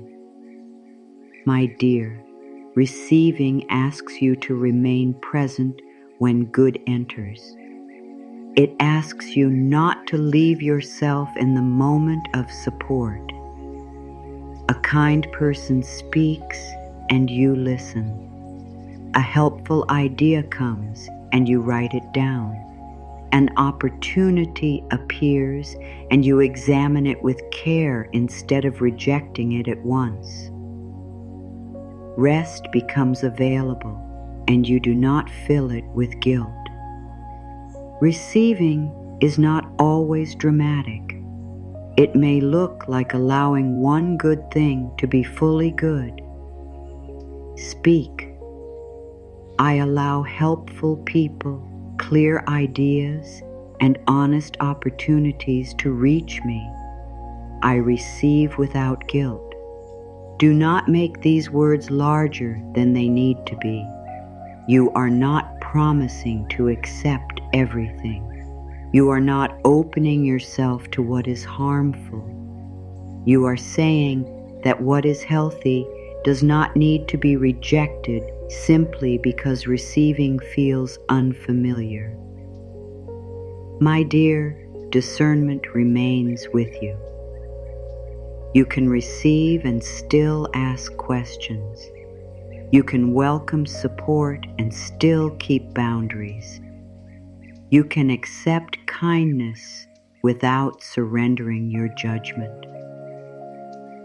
Healthy receiving does not remove your wisdom. It lets wisdom become calm enough to recognize what is safe. Stay with this for 3 quiet minutes if you cue, and not by forcing silence, not by counting every breath. Let the words rest while the body learns that nothing is being demanded. The room can remain the same. The day can remain unfinished. You can still create space inside it. Notice the warmth in your palms. Notice whether your jaw has softened.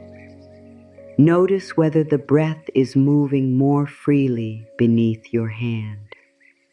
That small shift matters. Now move toward expectation. Expectation is different from demand. Demand says, It must happen this way. Expectation says, life still contains possibilities. Demand watches every moment with tension. Expectation remains awake. Demand believes delay means denial. Expectation allows time to reveal more. My dear, a healthy expectation of good does not deny that hard things happen. It simply refuses to let hardship become the only thing you prepare for. Many people spend years rehearsing bad outcomes. They imagine rejection before speaking. They imagine loss before receiving. They imagine failure before beginning. They believe this preparation will protect them. But the body experiences imagined pain again and again. You are allowed to prepare for something else. You are allowed to imagine yourself responding with wisdom. You are allowed to expect support. You are allowed to believe that not every story ends in the way you fear. Speak. My life is still capable of surprising me. Something good can begin from where I am. My dear, the phrase, "from where I am," matters. You do not have to become someone else first. You do not need a perfect mood. You do not need to finish every healing process. You do not need to remove every doubt. Good can begin while you are still learning. Clarity can begin while you are confused. Support can begin while you are tired. A healthier choice can begin while the old habit is still calling. A new direction can begin before you feel fully ready. That is the mercy of beginnings. They do not wait for perfection. They only ask for willingness.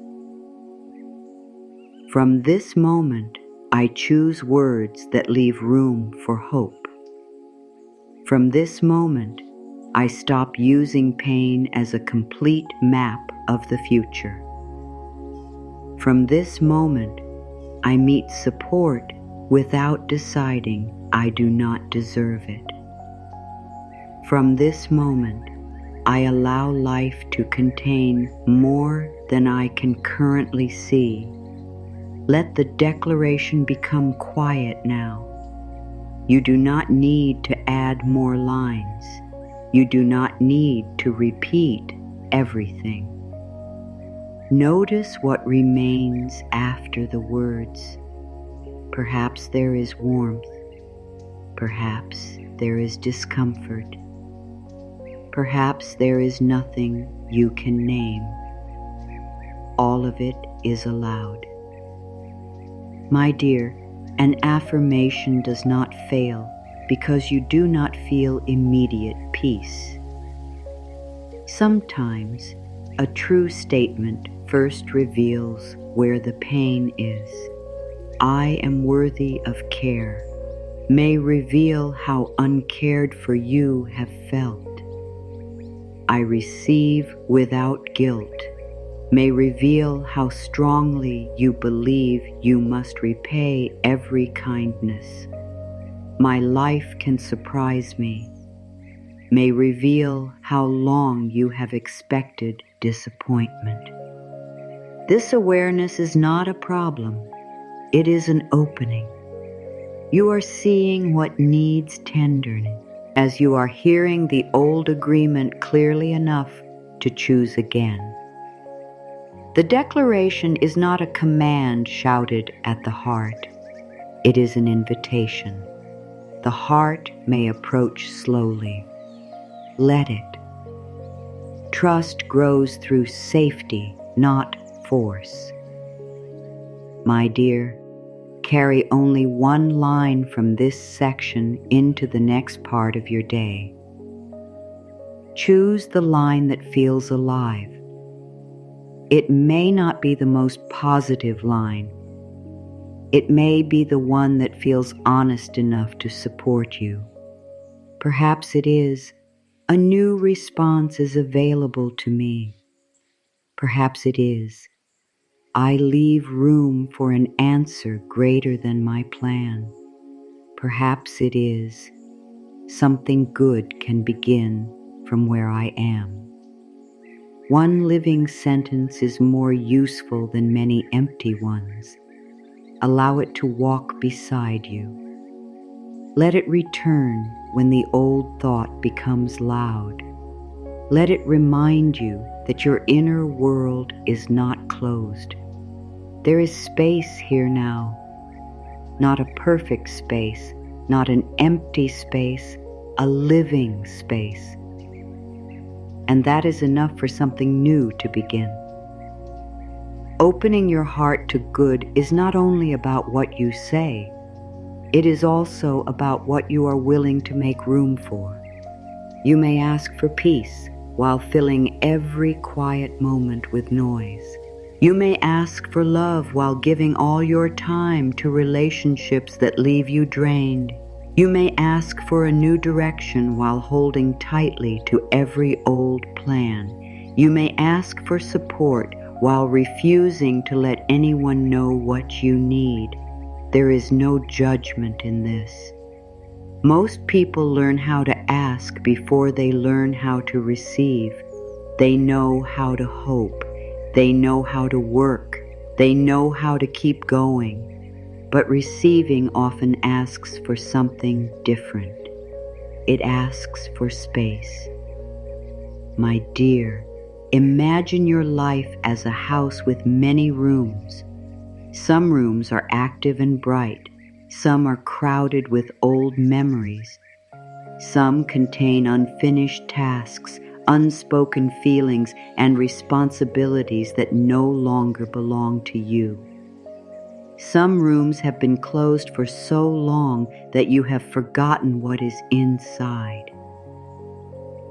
You continue asking for something new to enter, but every part of the house already feels full of worry, full of old promises, full of conversations that ended but still continue in your mind, full of plans made by a version of you who wanted different things, full of the need to prove, explain, fix, and carry. The question is not only, what do I want? The question is also, where will it live when it arrives? My dear, mental space matters. If every quiet moment is filled with thinking, checking, scrolling, replaying, and planning, guidance becomes difficult to hear. The mind is always speaking. It rarely listens. You may fear that if you stop thinking about the problem, you will lose control of it. You may believe that constant worry shows responsibility. But worry is not always preparation. Sometimes it is repetition without movement. The same thoughts move through the same path and return to the same place. You feel busy inside, yet nothing becomes clearer. Notice the small vibration of the phone against the table. Notice how quickly attention moves toward it. Notice the urge to check, answer, search, or escape. There is nothing wrong with the device. The question is whether you still choose when to enter it or whether it chooses for you. For 2 minutes, create one small space. Close one unnecessary tab. Put the phone face down. Let one message wait. Sit without trying to solve anything. No rushing. Make room. My dear, silence may feel uncomfortable at first. When the noise stops, old feelings may become easier to hear. This is why many people keep every room of the inner house busy. Silence may reveal grief. It may reveal anger. It may reveal how tired you are. It may reveal that something you keep calling confusion is actually a truth you do not want to accept. Silence is not always peaceful at the beginning. Sometimes it is honest before it becomes peaceful. You do not need to remain in silence for hours. A small space is enough. 2 minutes can show you what constant noise has been covering. My dear, emotional space matters too. You may be carrying resentment because you believe releasing it would excuse what happened. You may replay the same conversation because a part of you wants a different ending. You may hold anger because it feels like the only proof that the pain mattered. Your pain mattered. You do not need to keep hurting in order to prove it. Making emotional space does not mean pretending everything is forgiven. It does not mean returning to what harmed you. It does not mean removing boundaries. It means you stop allowing the past to occupy every room. You may decide that one memory no longer gets to interrupt every peaceful day. You may decide that one person's choice no longer defines how you see yourself. You may decide that an apology you never received will not be the key to your freedom. These decisions may take time. They may need to be made more than once. That is all right. Space is often created little by little. One drawer, one shelf, one thought, one boundary. My dear, physical space can also affect the way you feel. This does not mean you need a perfect home. It does not mean you must remove everything you own or create a beautiful room before peace can enter. It may mean clearing one surface that has become heavy to look at. It may mean opening a curtain. It may mean washing the cup you keep walking past. It may mean moving one object connected to a painful memory. Small physical changes tell the body that movement is possible. The room changes slightly. The energy of your attention changes with it. You see proof that you can respond to what feels stuck. My dear, notice the warmth of the drink you forgot to finish. Notice the sound a room makes when a device is turned off. Notice the extra space that appears when one unnecessary thing is moved. You do not need to clean your whole life. Create one visible opening. Let it become a sign of inner permission. There is room in my life for new support. I do not need to fill silence with fear. I welcome what brings peace and truth. Let these words move beyond the mind. Ask what they require in practice. If there is room for new support, perhaps you need to stop giving every hour to people who only take. If silence does not need to be filled with fear, perhaps you can stop checking for bad news before anything has happened. If you welcome what brings peace and truth, perhaps you need to become honest about what repeatedly removes both. My dear, space-making can be tender, but it can also require courage. You may need to disappoint someone who has become used to your constant availability. You may need to leave a role that depends on you ignoring your own needs. You may need to change a plan that no longer feels true. You may need to admit that what once felt important now feels complete. This does not make you ungrateful. Growth changes what fits. A room that once held one purpose may be ready for another. You do not need to destroy the house. You are allowing it to change with you. Control may say, I must fill every empty space. Blessing may answer, some space must remain open before anything new can enter. Control may say, if I stop, everything will fall apart. Blessing may answer, rest may show you what no longer needs to be carried. Control may say, I need the answer now. Blessing may answer, an open room does not need to know who will enter next. My dear, emptiness can feel frightening when you are used to being needed. A free evening may feel lonely. A quiet phone may feel like rejection. An open schedule may make you question your value. An empty chair may remind you of someone who is gone. Not every empty space feels peaceful at first. Some spaces carry grief before they carry possibility. Honor that.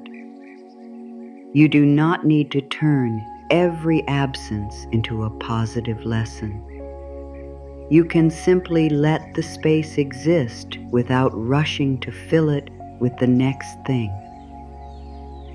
Over time, the empty room may become a place where your own voice becomes clearer. The free evening may become rest. The quiet phone may become relief. The open schedule may become creativity. The empty chair may become a place where you sit with yourself without feeling abandoned. My dear, at this point, you are not being asked to do more. You are being invited to stop doing what leaves no room for life to answer. That may be one of the deepest forms of trust. You take the step that belongs to you. Then you allow space around it. You send the message. Then you put the phone down. You make the request.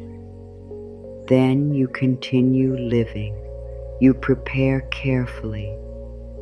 Then you allow the result to form. You speak the truth. Then you stop trying to control how everyone responds. This is not passivity. It is the end of constant inner chasing. My dear, if this message reflects what you are choosing today, you may write, I make room for good in the comments. Let it be a quiet promise to yourself, not a performance for anyone else. Then return to your own inner room. Notice what feels crowded. Notice what feels unfinished. Notice what has been waiting for your attention. You do not need to remove everything. Choose what creates the most tension. Perhaps it is a promise you no longer want to keep. Perhaps it is a pile of objects connected to a painful time. Perhaps it is a habit of checking someone's page, even though it leaves you feeling smaller. Perhaps it is an obligation you accepted from guilt. Perhaps it is the belief that rest must be justified. My dear, making room can mean saying no. No is not always rejection.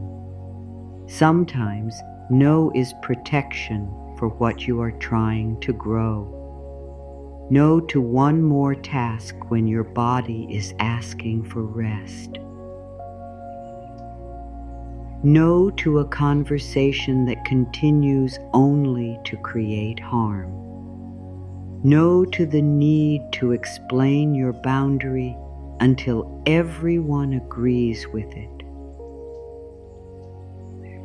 No to giving away the hours you need for healing. A clear no creates space for a meaningful yes. You may say yes to your body, yes to your work, yes to sleep, yes to honesty, yes to the quiet desire that has been waiting beneath responsibility. My dear, many people ask for miracles but believe they must remain available to everyone at all times. They think goodness means endless access. They think love means carrying what others refuse to carry. They think kindness means never disappointing anyone. But a life with no boundaries becomes too crowded to hear its own truth. You can be loving without being endlessly available. You can care without becoming responsible for every feeling. You can support others without abandoning yourself. This is not selfish. It is honest care. A cup that is always being poured out eventually becomes empty. A house with every room open to everyone stops feeling like a home. Your energy needs a place to return. Your time needs protection. Your attention needs direction. My dear, what you protect reveals what you value. If you protect only the needs of others, your own inner life becomes neglected. If you protect only productivity, rest becomes a source of shame. If you protect only appearances, truth has nowhere to live. Make room for what is real. Make room for the body that has carried you. Make room for the feelings you have delayed. Make room for the work that matters. Make room for healthy love. Make room for your own presence. You do not need a perfect plan for the space you create. An empty cup does not need to know what will fill it. A quiet room does not need to know what thought will arrive. Space has value before it is filled. My dear, spiritual openness is not only the belief that something good can come. It is also the willingness to stop demanding proof every hour. You may say an affirmation and then immediately check whether anything has changed. You may make a new choice and then look for instant results.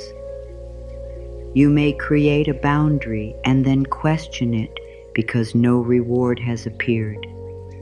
This keeps the mind in a state of watching it too. Turns every practice into a test. Did it work? Is the answer here? Am I closer? Should I do more? This pressure fills the space again. You are allowed to practice without measuring every moment.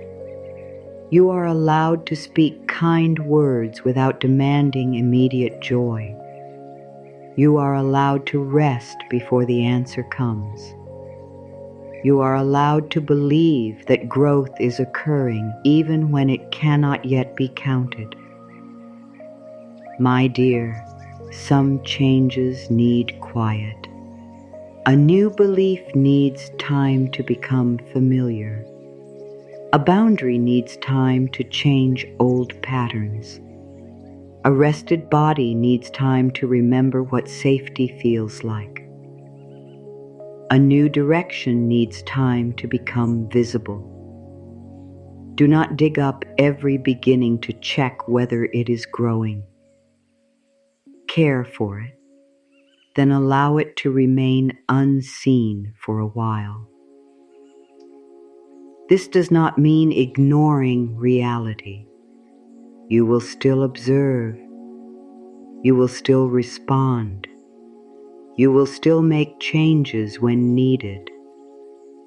But you do not need to stand over every hope with fear. There is room in my life for calm progress. There is room in my life for answers that take shape slowly. There is room in my life for support I do not have to chase.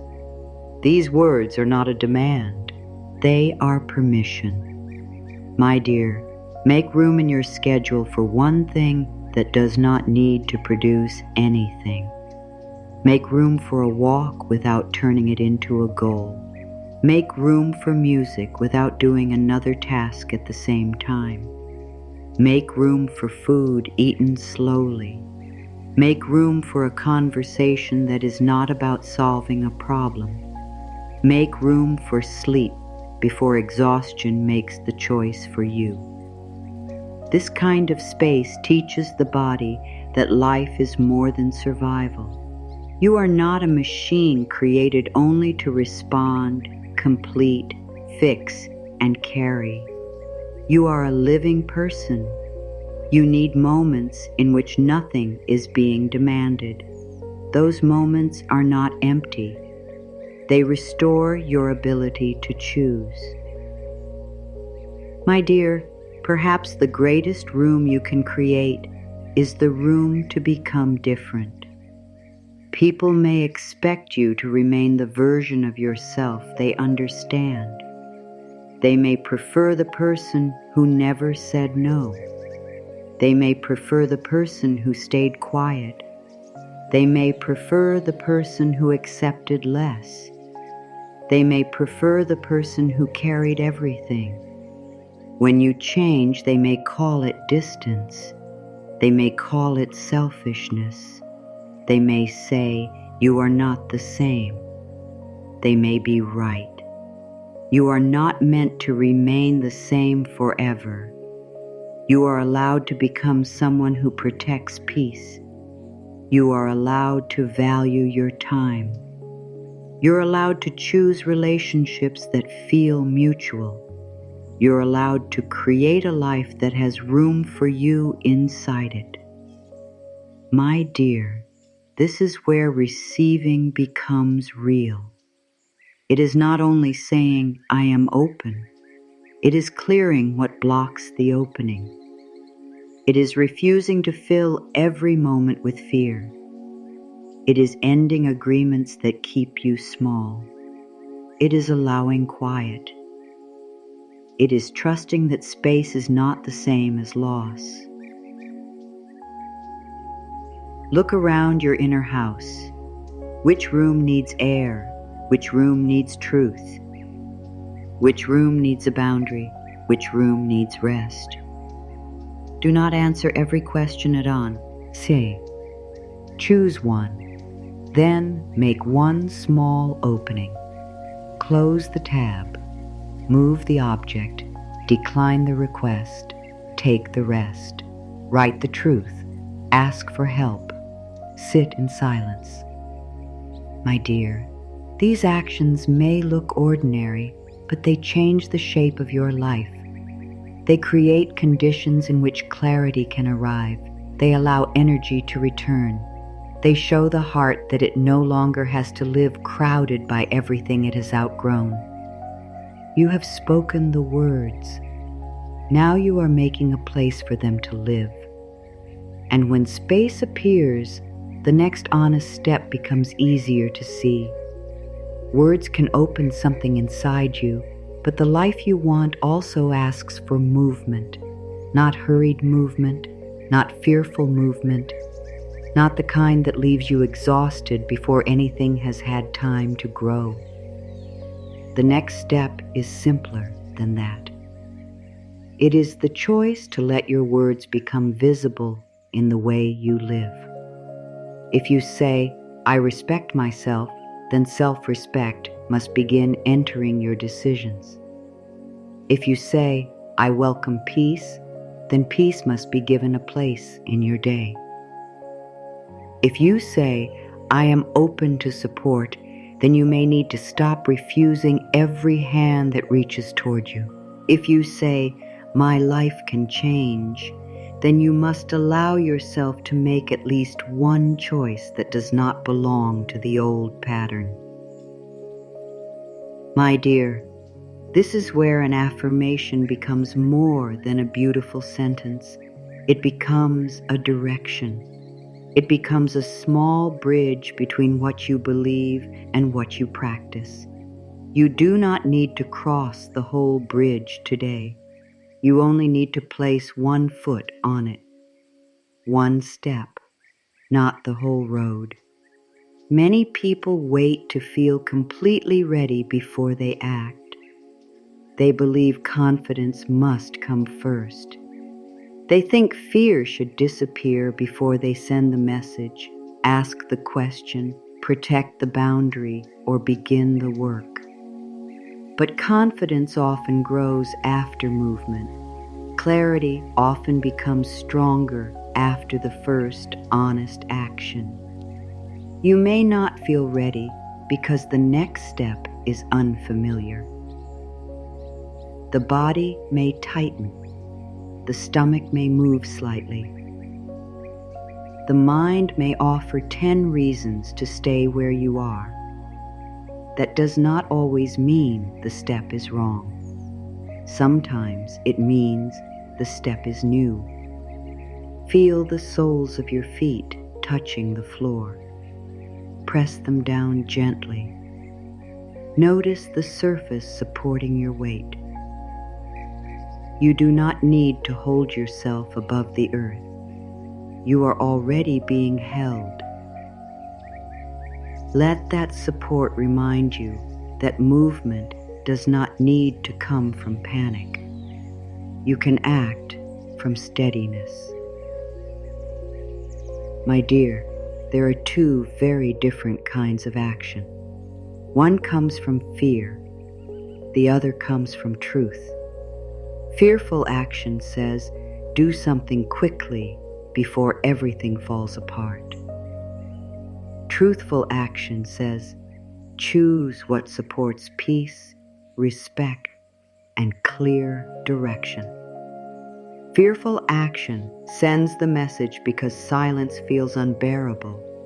Truthful action waits until the words are honest. Fearful action accepts an offer because it is afraid nothing else will come. Truthful action looks carefully and asks whether the offer fits. Fearful action says yes to avoid disappointing someone. Truthful action considers whether the yes will create resentment later. The outside action may look similar, but the energy beneath it is different.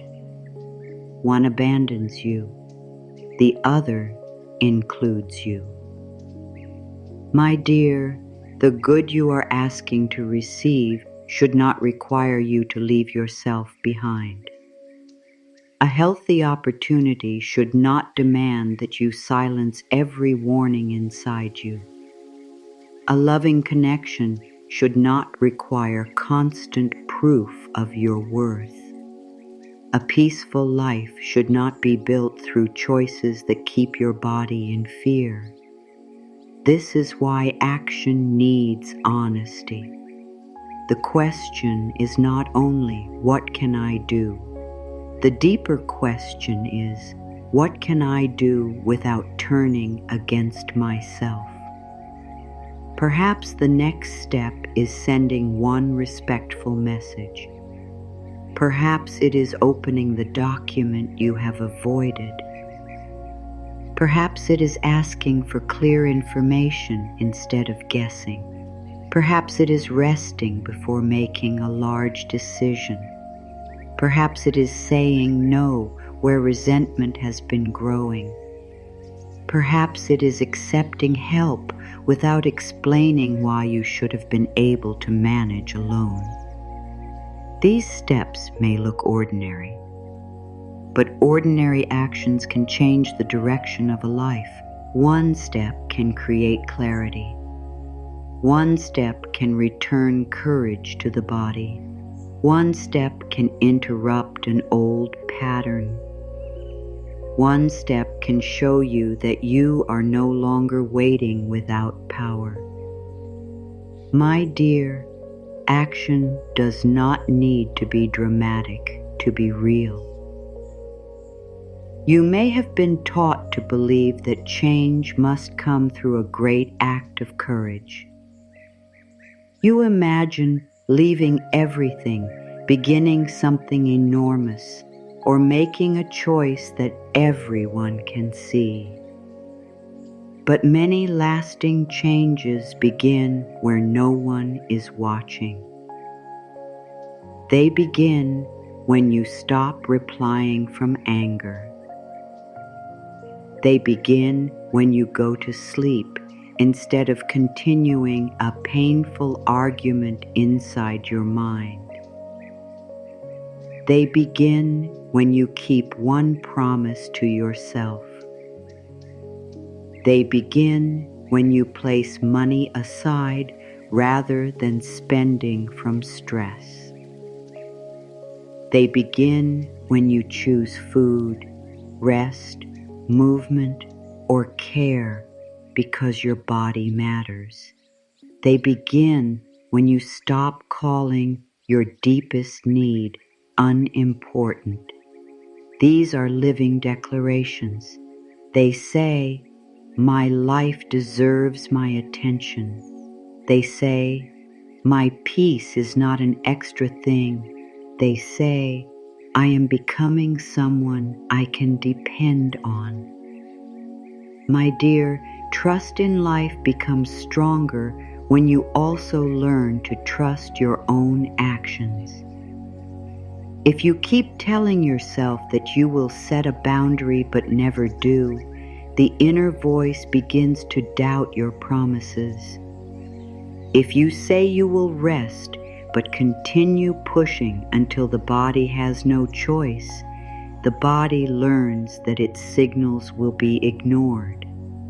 If you say you will leave what harms you but return each time loneliness appears, the fearful part of you becomes confused. It does not know whether your words will protect it. This is why small promises matter. Do not make 10 promises today. Choose one that you can keep. Perhaps the promise is, I will not speak to myself with cruelty when I make a mistake. Perhaps it is, I will give myself time before saying yes. Perhaps it is, I will finish one task that supports my future. Perhaps it is, I will not return to a conversation that only repeats harm. Keep one promise. Let the body experience what it feels like when your words and actions match. I recognize my next honest step. I move without abandoning my peace. I cooperate with the good I am asking to receive. My dear, cooperation does not mean forcing. You are not chasing life. You are not proving that you deserve a result. You are becoming available through action. If you ask for a healthier life, cooperation may mean caring for the body in a way that is possible today. If you ask for financial ease, cooperation may mean looking clearly at one choice you have avoided. If you ask for love, cooperation may mean stopping the habit of accepting attention without respect. If you ask for purpose, cooperation may mean giving time to the work that quietly calls you. The action does not create a guarantee. It creates alignment between your inner declaration and your daily behavior. My dear, you may still feel fear while doing the right thing. Do not use fear as proof that you should stop. Fear often appears whenever an old pattern loses control. The part of you that stayed safe through silence may fear speaking. The part that stayed safe through pleasing may fear saying no. The part that stayed safe through hiding may fear being seen. The part that stayed safe through overthinking may fear a simple decision. Thank fear for trying to protect you. Then ask whether protection still requires stillness. Sometimes safety means not moving. Sometimes safety means moving away from what keeps causing pain. Wisdom knows the difference. Give yourself enough quiet to hear it. My dear, look for the step that leaves you feeling more whole afterward. A truthful step may still feel uncomfortable, but it does not usually leave you feeling smaller. It may bring sadness, but it also brings respect. It may bring uncertainty, but it also brings space. It may require courage, but it does not demand self-betrayal. This is an important guide. After the first fear settles, does the choice create more peace or more confusion? Does it bring you closer to yourself or farther away? Does it protect what matters or only protect an old habit? Your answers may not arrive at once. That is all right. You are learning to move with care. My dear, one of the most powerful actions is asking for what you need clearly. Many people hope others will notice. They wait for someone to understand the silence, read the expression, or recognize the exhaustion. When no one notices, the pain becomes stronger. You may tell yourself that if people truly cared, you would not have to ask. Sometimes people should notice. Sometimes they do not. Clear words can protect you from living inside endless guessing. You may say, I need more time. You may say, that does not work for me. You may say, I need help with this. You may say, I am not ready to discuss that. You may say, I would like to be included. These sentences are not demands. They are honest information. The people who respect you may not always give the answer you want, but they will have the chance to meet the truth. My dear, your next step may also be stopping something. Action is not always adding. It can be ending the behavior that keeps reopening the same wound. Stop checking for a response that has already been answered through silence. Stop explaining your value to someone committed to misunderstanding it. Stop making plans from guilt. Stop using every free moment to escape from yourself. Stop calling exhaustion ambition. A stop can be a step. A pause can be movement. A boundary can carry you farther than another attempt to be accepted. My dear, there may be a simple task waiting for you. You know what it is. It returns to your mind because it belongs to the life you say you want. Perhaps it is an application. Perhaps it is a phone call. Perhaps it is an honest conversation. Perhaps it is an appointment you have delayed. Perhaps it is the first page of something meaningful. The mind may make the task feel larger each day it remains untouched. Bring it back to its smallest form. You do not need to complete everything. Open the page. Write the first line. Find the information. Choose the date. Prepare the question. A bridge is crossed through steps, not through endless thought about the other side. Feel your feet now. You are here. You have enough strength for one honest movement. My dear, do not compare your step with another person's progress. You do not know what their body has carried. You do not know which part of their path came before the moment you can see. Your step belongs to your life. It may be slower. It may be quieter. It may not look impressive. It still counts. The purpose is not to appear brave. The purpose is to live in greater truth. You have spoken words of openness. Now let one action support them.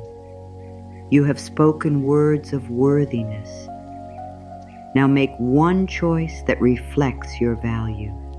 You have spoken words of peace.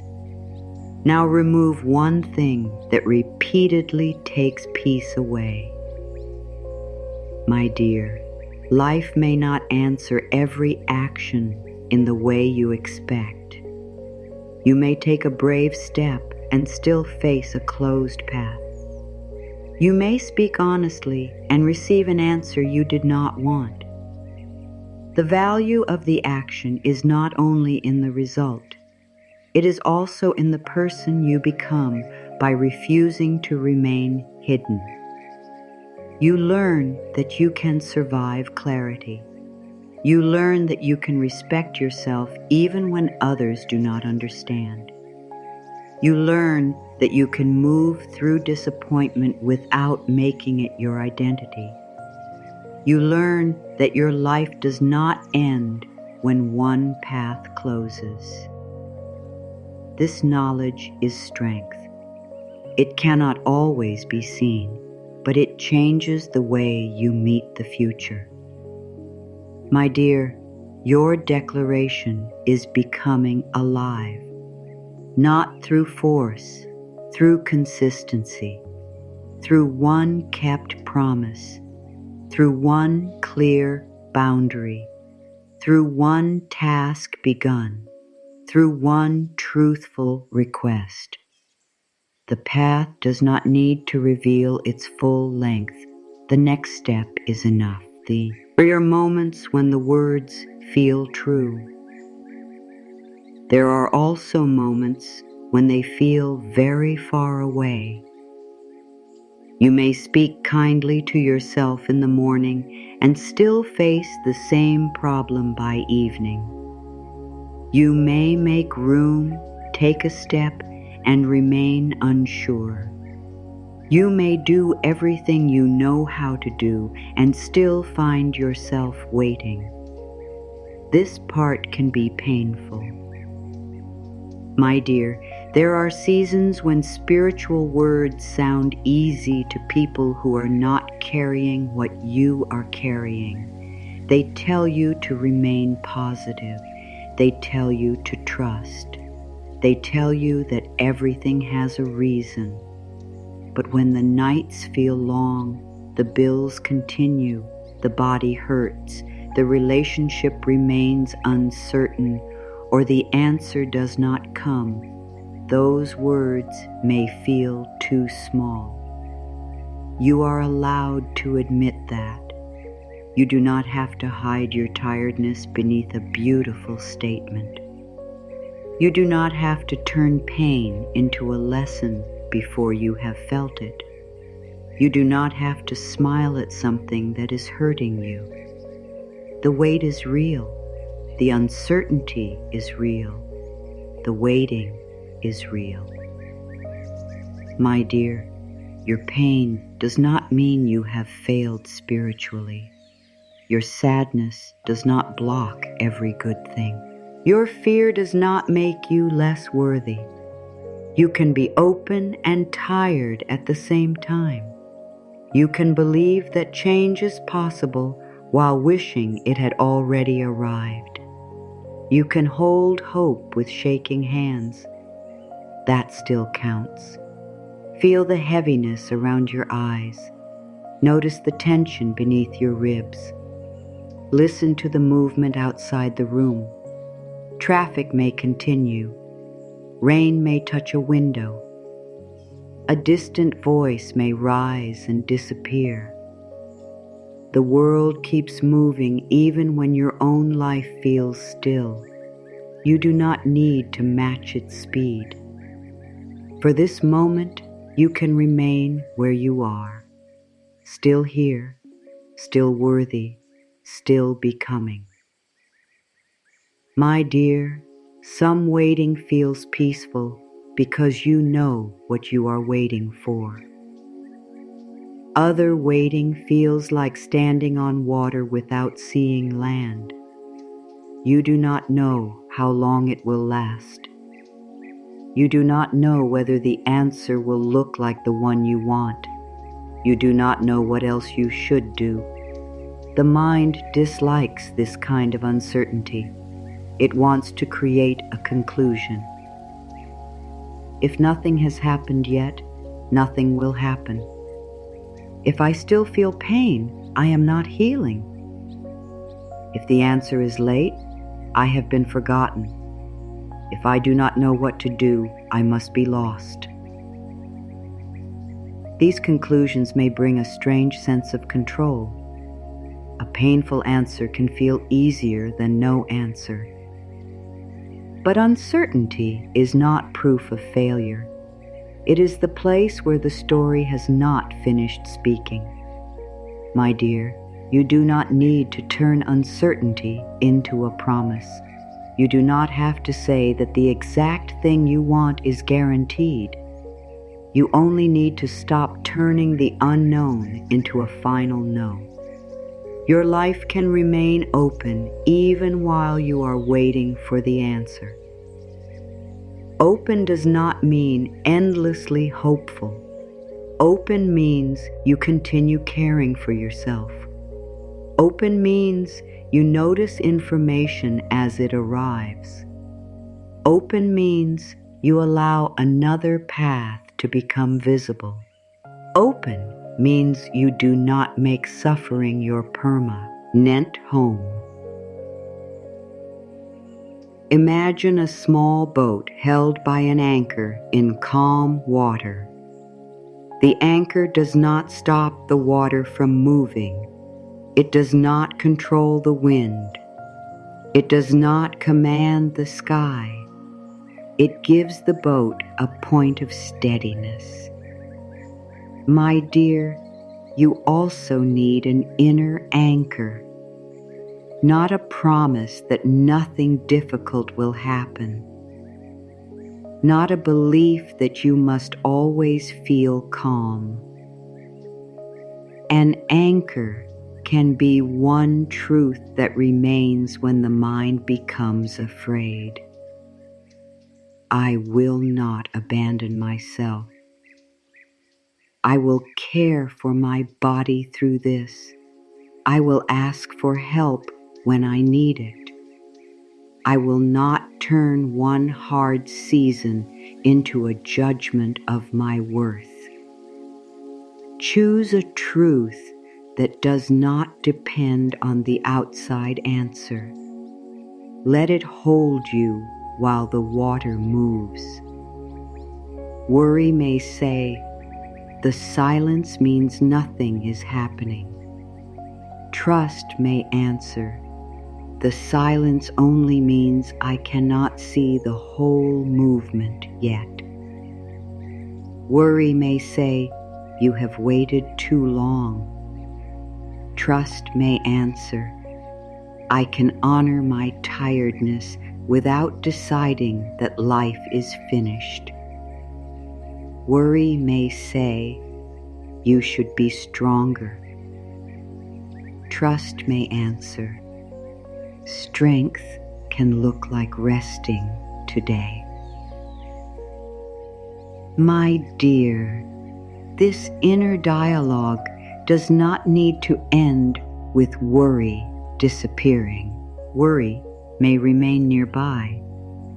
The difference is that it no longer speaks alone.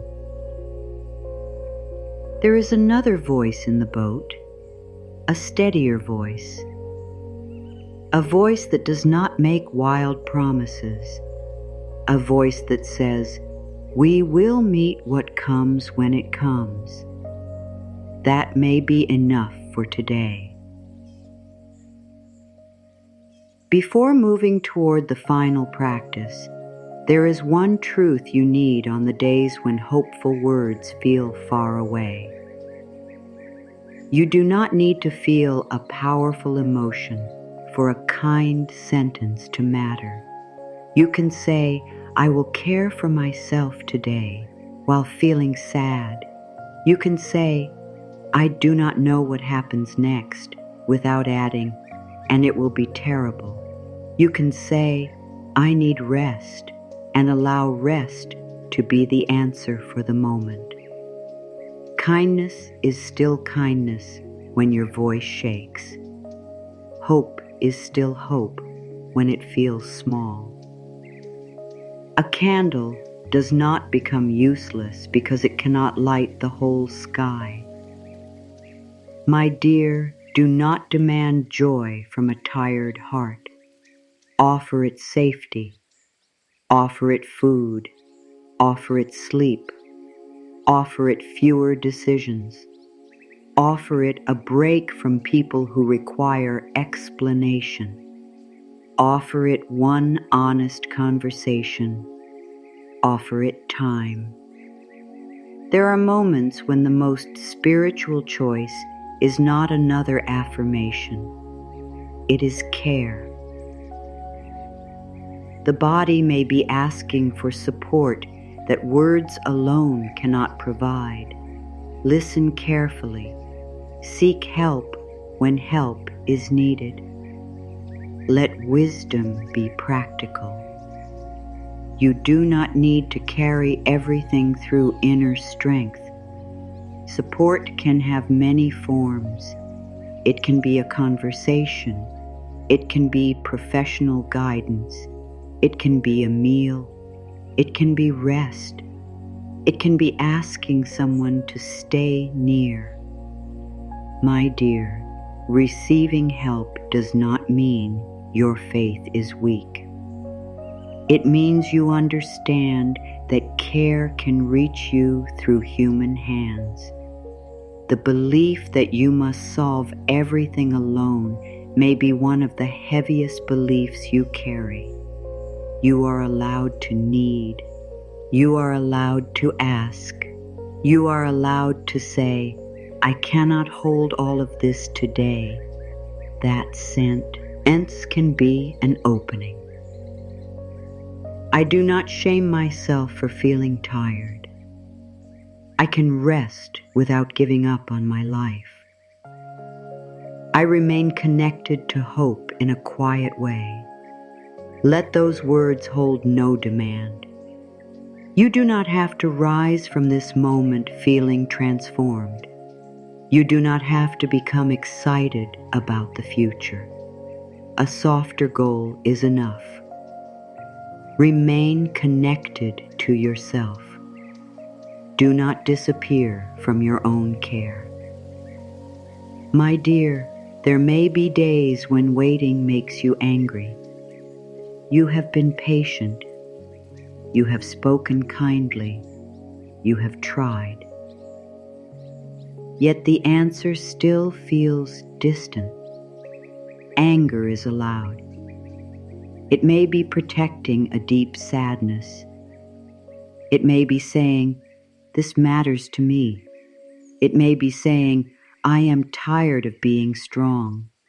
Listen without letting anger harm you or others.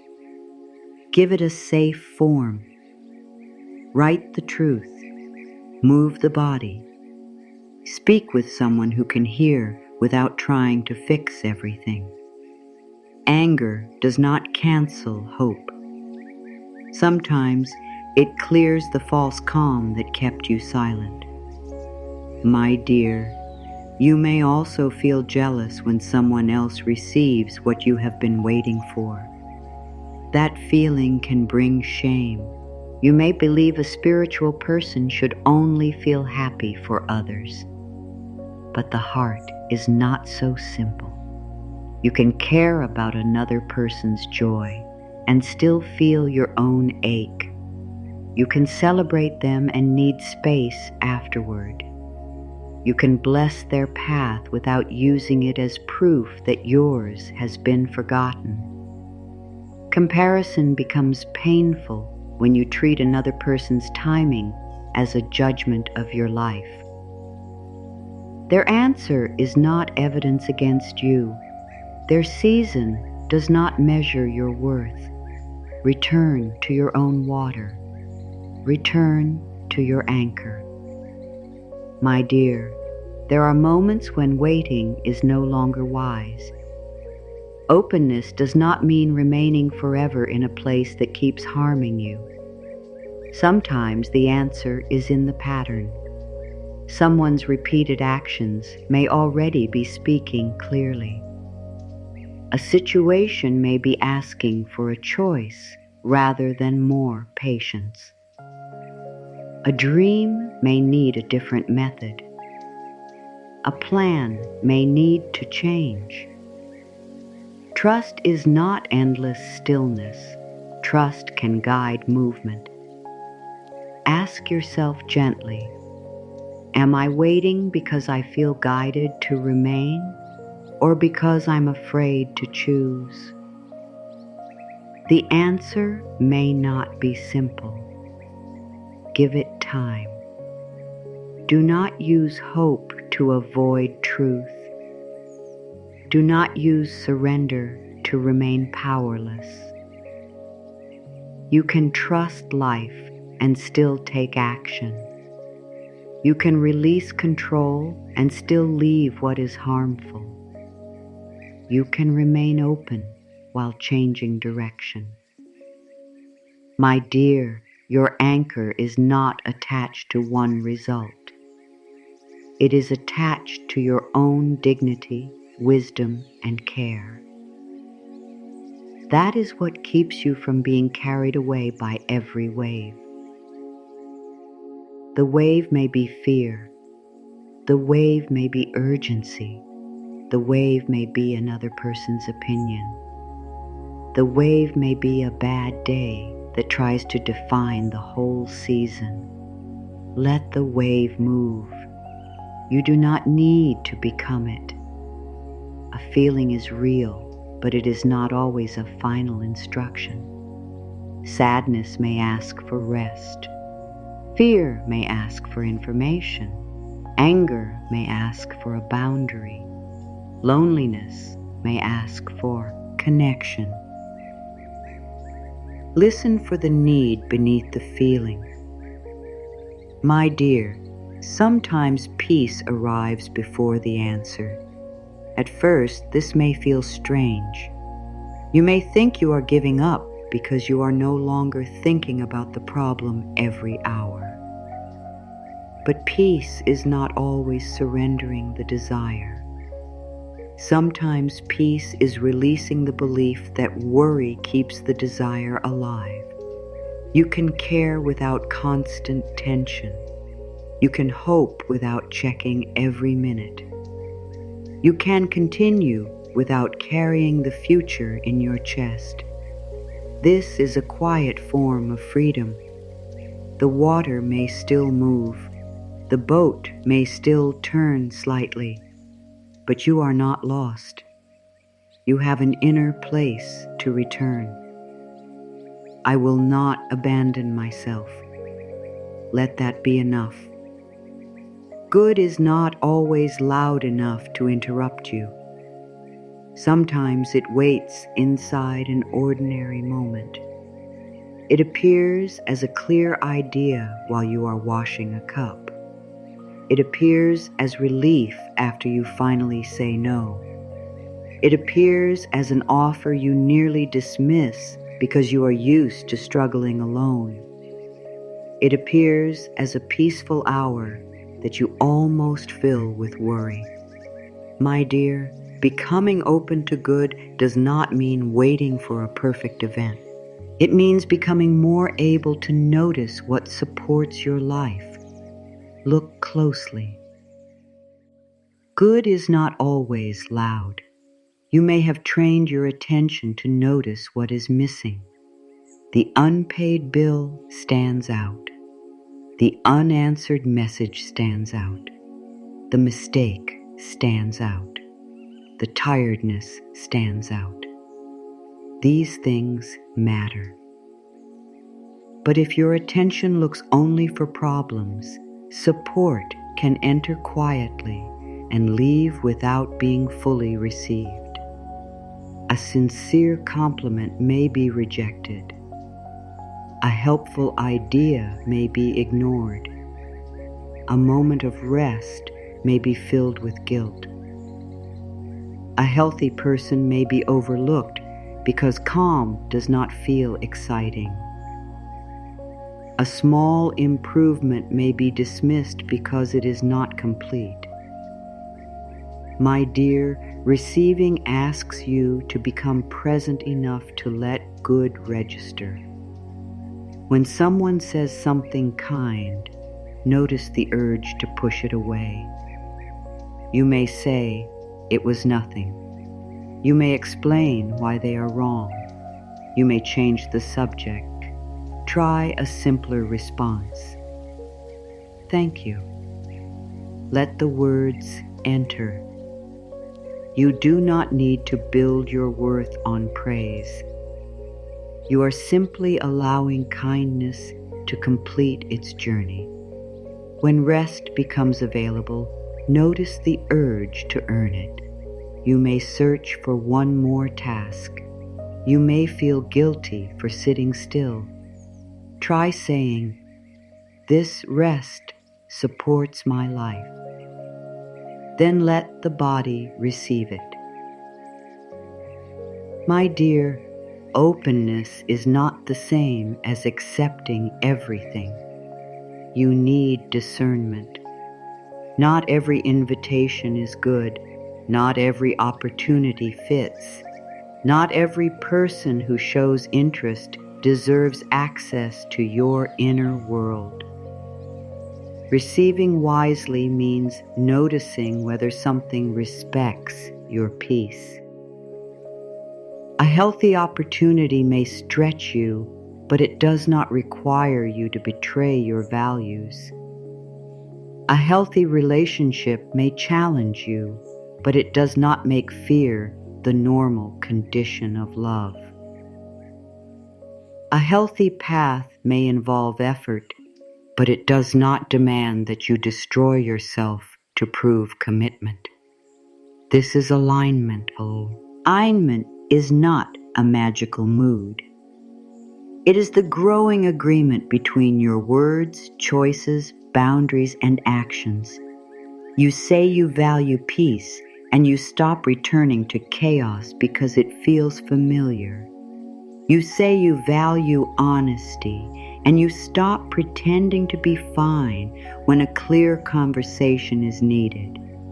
You say you value yourself, and you stop accepting attention that arrives without care. You say you are open to abundance, and you become more willing to learn, plan, ask, and receive. My dear, your energy changes when your life becomes less divided. The mind is no longer saying one thing while your choices repeat another. There is less inner conflict. You feel clearer. You recognize what belongs. You become less easily pulled by promises that do not match actions. I am available for peace that does not require me to shrink. I am available for truthful connection. I am available for clear and helpful direction. I am available for opportunities that respect my well-being. These statements are not requests for everything to enter. They are standards. They tell your heart what kind of good it is ready to welcome. My dear, some people fear that standards will make them miss out. They believe they must say yes quickly before the chance disappears. They believe asking questions will make them look difficult. They believe boundaries will drive everyone away. But what leaves because you asked for respect was not offering the safety you needed. What disappears because you took time may have depended on pressure. What becomes angry because you expressed a need may have benefited from your silence. Discernment protects receiving. It allows you to say yes with a fuller heart because the yes is not created by fear. My dear, notice how your body responds around different choices. A healthy yes may carry nervousness, but there is often a deeper steadiness beneath it. An unhealthy yes may create an immediate feeling of leaving yourself. A healthy no may bring guilt, but the breath becomes freer afterward. An unhealthy no may come from an old fear that refuses every possibility. These signals are not perfect rules. They are information. Your body, mind, and values can work together. Do not ask one feeling to make the whole decision. Give yourself time when time is available. My dear, becoming available to good also means seeing progress before perfection. You may be waiting to feel completely healed before honoring how far you have come. But perhaps you recover faster after a hard moment. Perhaps you speak more honestly. Perhaps you notice the old patterns sooner. Perhaps you no longer stay where you once stayed. Perhaps your inner voice is becoming less cruel. These changes deserve your attention. If you dismiss every small step, the mind receives the message that growth only counts when it is complete. Nothing human grows that way. Change is often uneven. You may feel strong one day and uncertain the next. You may keep a boundary for weeks and struggle with it later. You may speak kindly to yourself in one area and remain harsh in another. This does not erase your progress. It shows where practice is still becoming natural. My dear, at the end of the day, you may ask yourself 3 gentle questions. What supported me today? Where did I respond differently? What good did I almost overlook? Do not turn the questions into a test. You are not searching for proof that the day was perfect. You are training your attention to see what fear may have ignored. Perhaps support was a person who listened. Perhaps it was a quiet meal. Perhaps it was the strength to complete a task. Perhaps you responded differently by waiting before speaking. Perhaps the good you almost overlooked was 10 peaceful minutes when nothing was wrong. These details matter. They tell the mind that life contains more than danger. My dear, gratitude can be part of this practice, but gratitude should never be used to silence pain. You do not need to say, "I should be grateful," when you need to admit that something hurts. Gratitude and grief can share the same room. You can appreciate one thing and still need another thing to change. You can feel thankful for support and tired of the struggle. You can love your life and want more peace within it. Real gratitude does not force you to deny what is missing. It helps you receive what is present. My dear, abundance is often misunderstood as having endless things. But abundance can also mean having enough inner space to notice what is already nourishing you. A conversation can be abundant. Time can be abundant. Clear thought can be abundant. A body at rest can feel abundant. The freedom to make a choice can be abundant. This does not mean practical needs are unimportant. Money, safety, shelter, and care matter. It means abundance is not only a final number. It is also the ability to let support become real when it arrives. My dear, the words you speak affect this ability. If you say, "Nothing good ever happens," the mind may reject every small good as unimportant. If you say, "I am learning to notice support," you begin to see more clearly. You may still want a larger change. You may still work toward it, but you no longer starve the heart by refusing every small form of nourishment. I welcome what respects my peace. I notice support without questioning my worth. My choices are becoming aligned with the life I desire. Let these words become practical. What respects your peace? Who leaves you feeling clear rather than confused? Which work creates healthy effort rather than constant inner harm? Which habits support the person you want to become?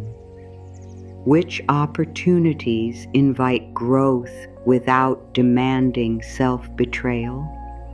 My dear, the answer may ask you to choose differently. Good is not always the thing that brings the strongest excitement. Sometimes good feels calm. It feels steady. It does not make you chase. It does not keep you guessing. It allows you to remain yourself. If your body is used to stress, calm may first feel pim. You may mistake intensity for love and urgency for importance. Give yourself time to learn the feeling of steadiness.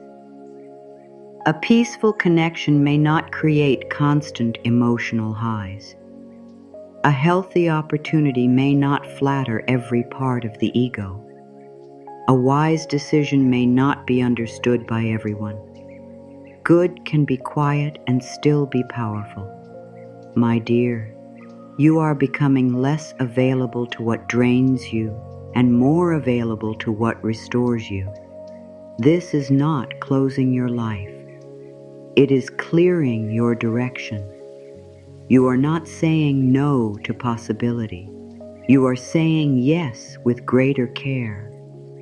The more your choices match your words, the more stable your inner life becomes. You no longer need to convince yourself through endless repetition. Your actions begin providing evidence. You speak with respect and then choose with respect. You welcome peace and then protect peaceful space. You affirm your worth and then stop bargaining it away. This is how a declaration becomes a life. My dear, you are no longer only asking where the miracle is. You are noticing the courage that has already appeared. You are noticing the boundary that returned your energy. You are noticing the idea that created a new option. You are noticing the calm that arrived before the full answer. You are noticing yourself. And perhaps being fully present in your own life is one of the first forms of good you were ready to receive. Return to the moment where this began. Notice the phone resting in your hand or the surface beneath it. Notice the light near your face. Feel the air moving over the skin above your collarbones. Allow the shoulders to soften. Notice the small space before the next word forms. The room may look much the same. The day may still contain unfinished tasks. The answer you want may not have appeared during these words. Yet something within you may be standing differently. You have noticed the language that has been guiding your attention. You have seen how protection can become restriction. You have spoken words that create space. You have considered the step that belongs to you. You have learned that waiting does not require self-abandonment. You have become more able to notice what supports your peace. My dear, change does not always announce itself. Sometimes it becomes visible later. You respond differently in a conversation. You pause before agreeing to something. You notice a harsh thought and choose not to build a whole day around it. You rest without giving guilt the final word. You take one step that you once delayed. These moments reveal that the words have begun to live. Carry this. Live it gently. You do not need to remember every sentence. You do not need to hold the whole message in your mind. Choose one inner promise, a promise that can remain with you when the day becomes busy. Perhaps it is, I will not speak against my own future. Perhaps it is, I will protect my peace without closing my heart. Perhaps it is, I will take the next honest step. Perhaps it is, I will remain beside myself while I wait. My dear, a promise becomes trustworthy through the way you keep it. Do not choose a promise so large that it creates pressure. Choose one you can practice in ordinary moments. When a mistake happens, keep it. When someone misunderstands you, keep it. When fear predicts the worst, keep it. When something good arrives, keep it by allowing yourself to receive. You are not trying to become perfect. You are becoming more faithful to your own well-being. Imagine a quiet garden within you. The words you speak are placed into the soil. Not every word grows. Some are repeated without care and disappear. Others are planted with honesty. They are supported by action. They are protected by boundaries. They are given time. My dear, you do not pull at the roots to make growth happen faster. You care for what you have planted. You notice what kind of inner soil your daily choices are creating. Cruel words make the soil hard. Fearful conclusions remove space. Constant comparison takes attention away from your own growth. But patience softens the ground. Kindness brings nourishment. Truth clears what blocks the roots. Action gives the new belief a place to become real. This is how change takes shape. Quietly, under the surface, before the first sign becomes visible. My dear, there may be days when the old language returns.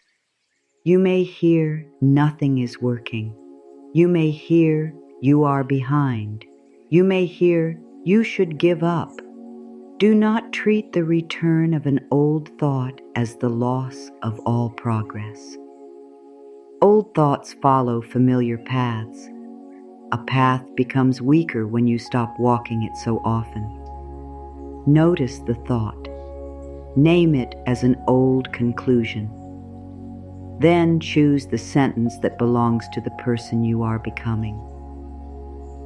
This day is difficult, but it is not the whole future.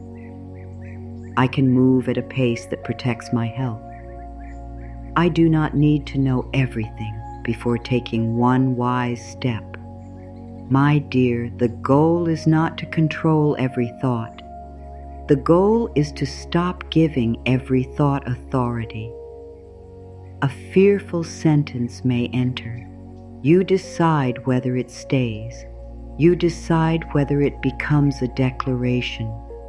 You decide whether it is planted in the soil of your life. This choice is one of your deepest inner powers. You cannot control every event. You cannot control every person. You cannot control the timing of every answer. But you can become more careful about the meaning you create from what happens. You can decide that rejection is painful without deciding you are unworthy. You can decide that delay is difficult without deciding you are forgotten. You can decide that a mistake needs repair without deciding you are a failure. You can decide that uncertainty exists without turning it into doom. My dear, this is not only positive thinking, it is truthful thinking. It allows pain to be real without making pain the ruler of everything. It allows hope to remain without demanding a guarantee. It allows you to live between what has happened and what may still become possible. You are leaving this moment more open to good than you were when it began. Not because every fear is gone, not because every answer is clear. You are more open because you are no longer asking fear to speak for your whole life. You are more open because your words are becoming kinder. You are more open because your actions are becoming more honest. You are more open because you understand that receiving also requires boundaries. You are more open because you are willing to notice support before it becomes dramatic. My dear, openness is a living practice. It appears when you allow someone to help. It appears when you walk away from what repeatedly harms you. It appears when you begin something before confidence is complete. It appears when you rest without calling yourself weak. It appears when you tell the truth calmly. It appears when you allow a peaceful moment to remain peaceful. These choices tell life, and they tell your own heart that there is room for a different experience. Today, I choose to speak without closing the future. Today, I choose to notice what supports my peace. Today, I choose one honest step instead of endless fear. Today, I choose to remain open without abandoning my wisdom. Let those words be simple. You do not need to make them louder. A quiet promise can guide a whole day. My dear, there is something important about the way you speak after disappointment. Anyone can use hopeful words when everything is moving easily. The deeper practice comes when something does not go as planned. That is when the old voice may return quickly. I knew it. This proves nothing will change. Why did I even hope? Pause there. Do not let one event take control of the whole inner story. You can say, this was not the answer I wanted. You can say, I need time to feel this. You can say, I will decide my next step when I am clearer. These words allow disappointment to be real without becoming a prison. My dear, you are learning a new form of strength. It is not the strength of pretending nothing affects you. It is the strength of remaining kind while telling the truth. It is the strength of feeling pain without using pain to attack yourself. It is the strength of changing direction without calling the old path wasted. It is the strength of accepting good without waiting for loss. This strength is soft, but it is not weak. Roots are soft when they first enter the soil. They still know how to find water. New leaves are tender. They still turn toward the light. Your new words may feel tender. Protect them through the way you live. Do not place them in rooms where they will be mocked. Do not explain every inner change to people who benefit from the old version of you. Allow some growth to remain private. Let it become strong before it needs to be seen. My dear, you are not required to prove that you have changed. Live differently. Your peace will show it. Your choices will show it. The way you respond will show it. The things you no longer chase will show it. The care you give yourself will show it. Real change does not always need an announcement. It becomes a new way of being. This moment does not need to end with a dramatic promise. You do not need to believe that every desire will arrive tomorrow. You do not need to convince yourself that difficulty will never return.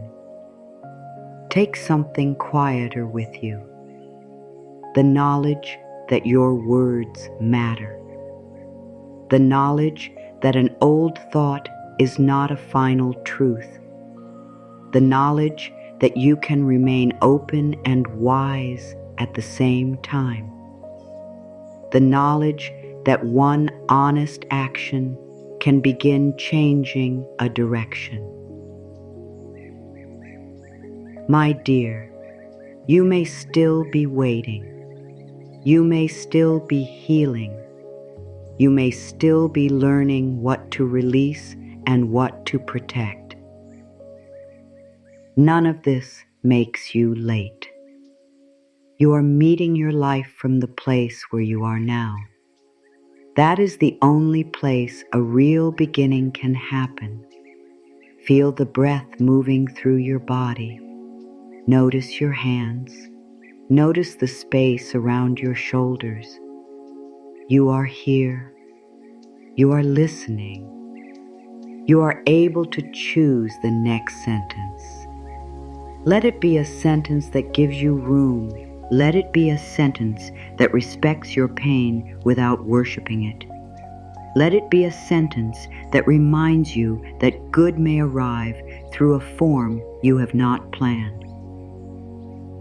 My dear, speak these final words as a promise of openness, not a demand for proof. I speak to myself with hope and honesty. I make room for good I cannot yet see. I welcome support, clarity, love, and peaceful change. My life is open to beautiful possibilities. Carry the feeling behind these words. Do not chase it. Do not test it. Let it become part of the way you move through this day. When fear becomes loud, return to honesty. When doubt becomes heavy, return to one kind sentence. When good appears quietly, allow yourself to notice it. When the next step becomes clear, take it without leaving your peace behind. My dear, your life is not a closed story. There are choices you have not made. There are strengths you have not fully used. There are forms of support you have not yet met. There are parts of you still returning to life. The soil is not empty. Something has been planted. Care for it with the words you choose, the boundaries you keep, and the actions you take. Then allow time to do what force cannot.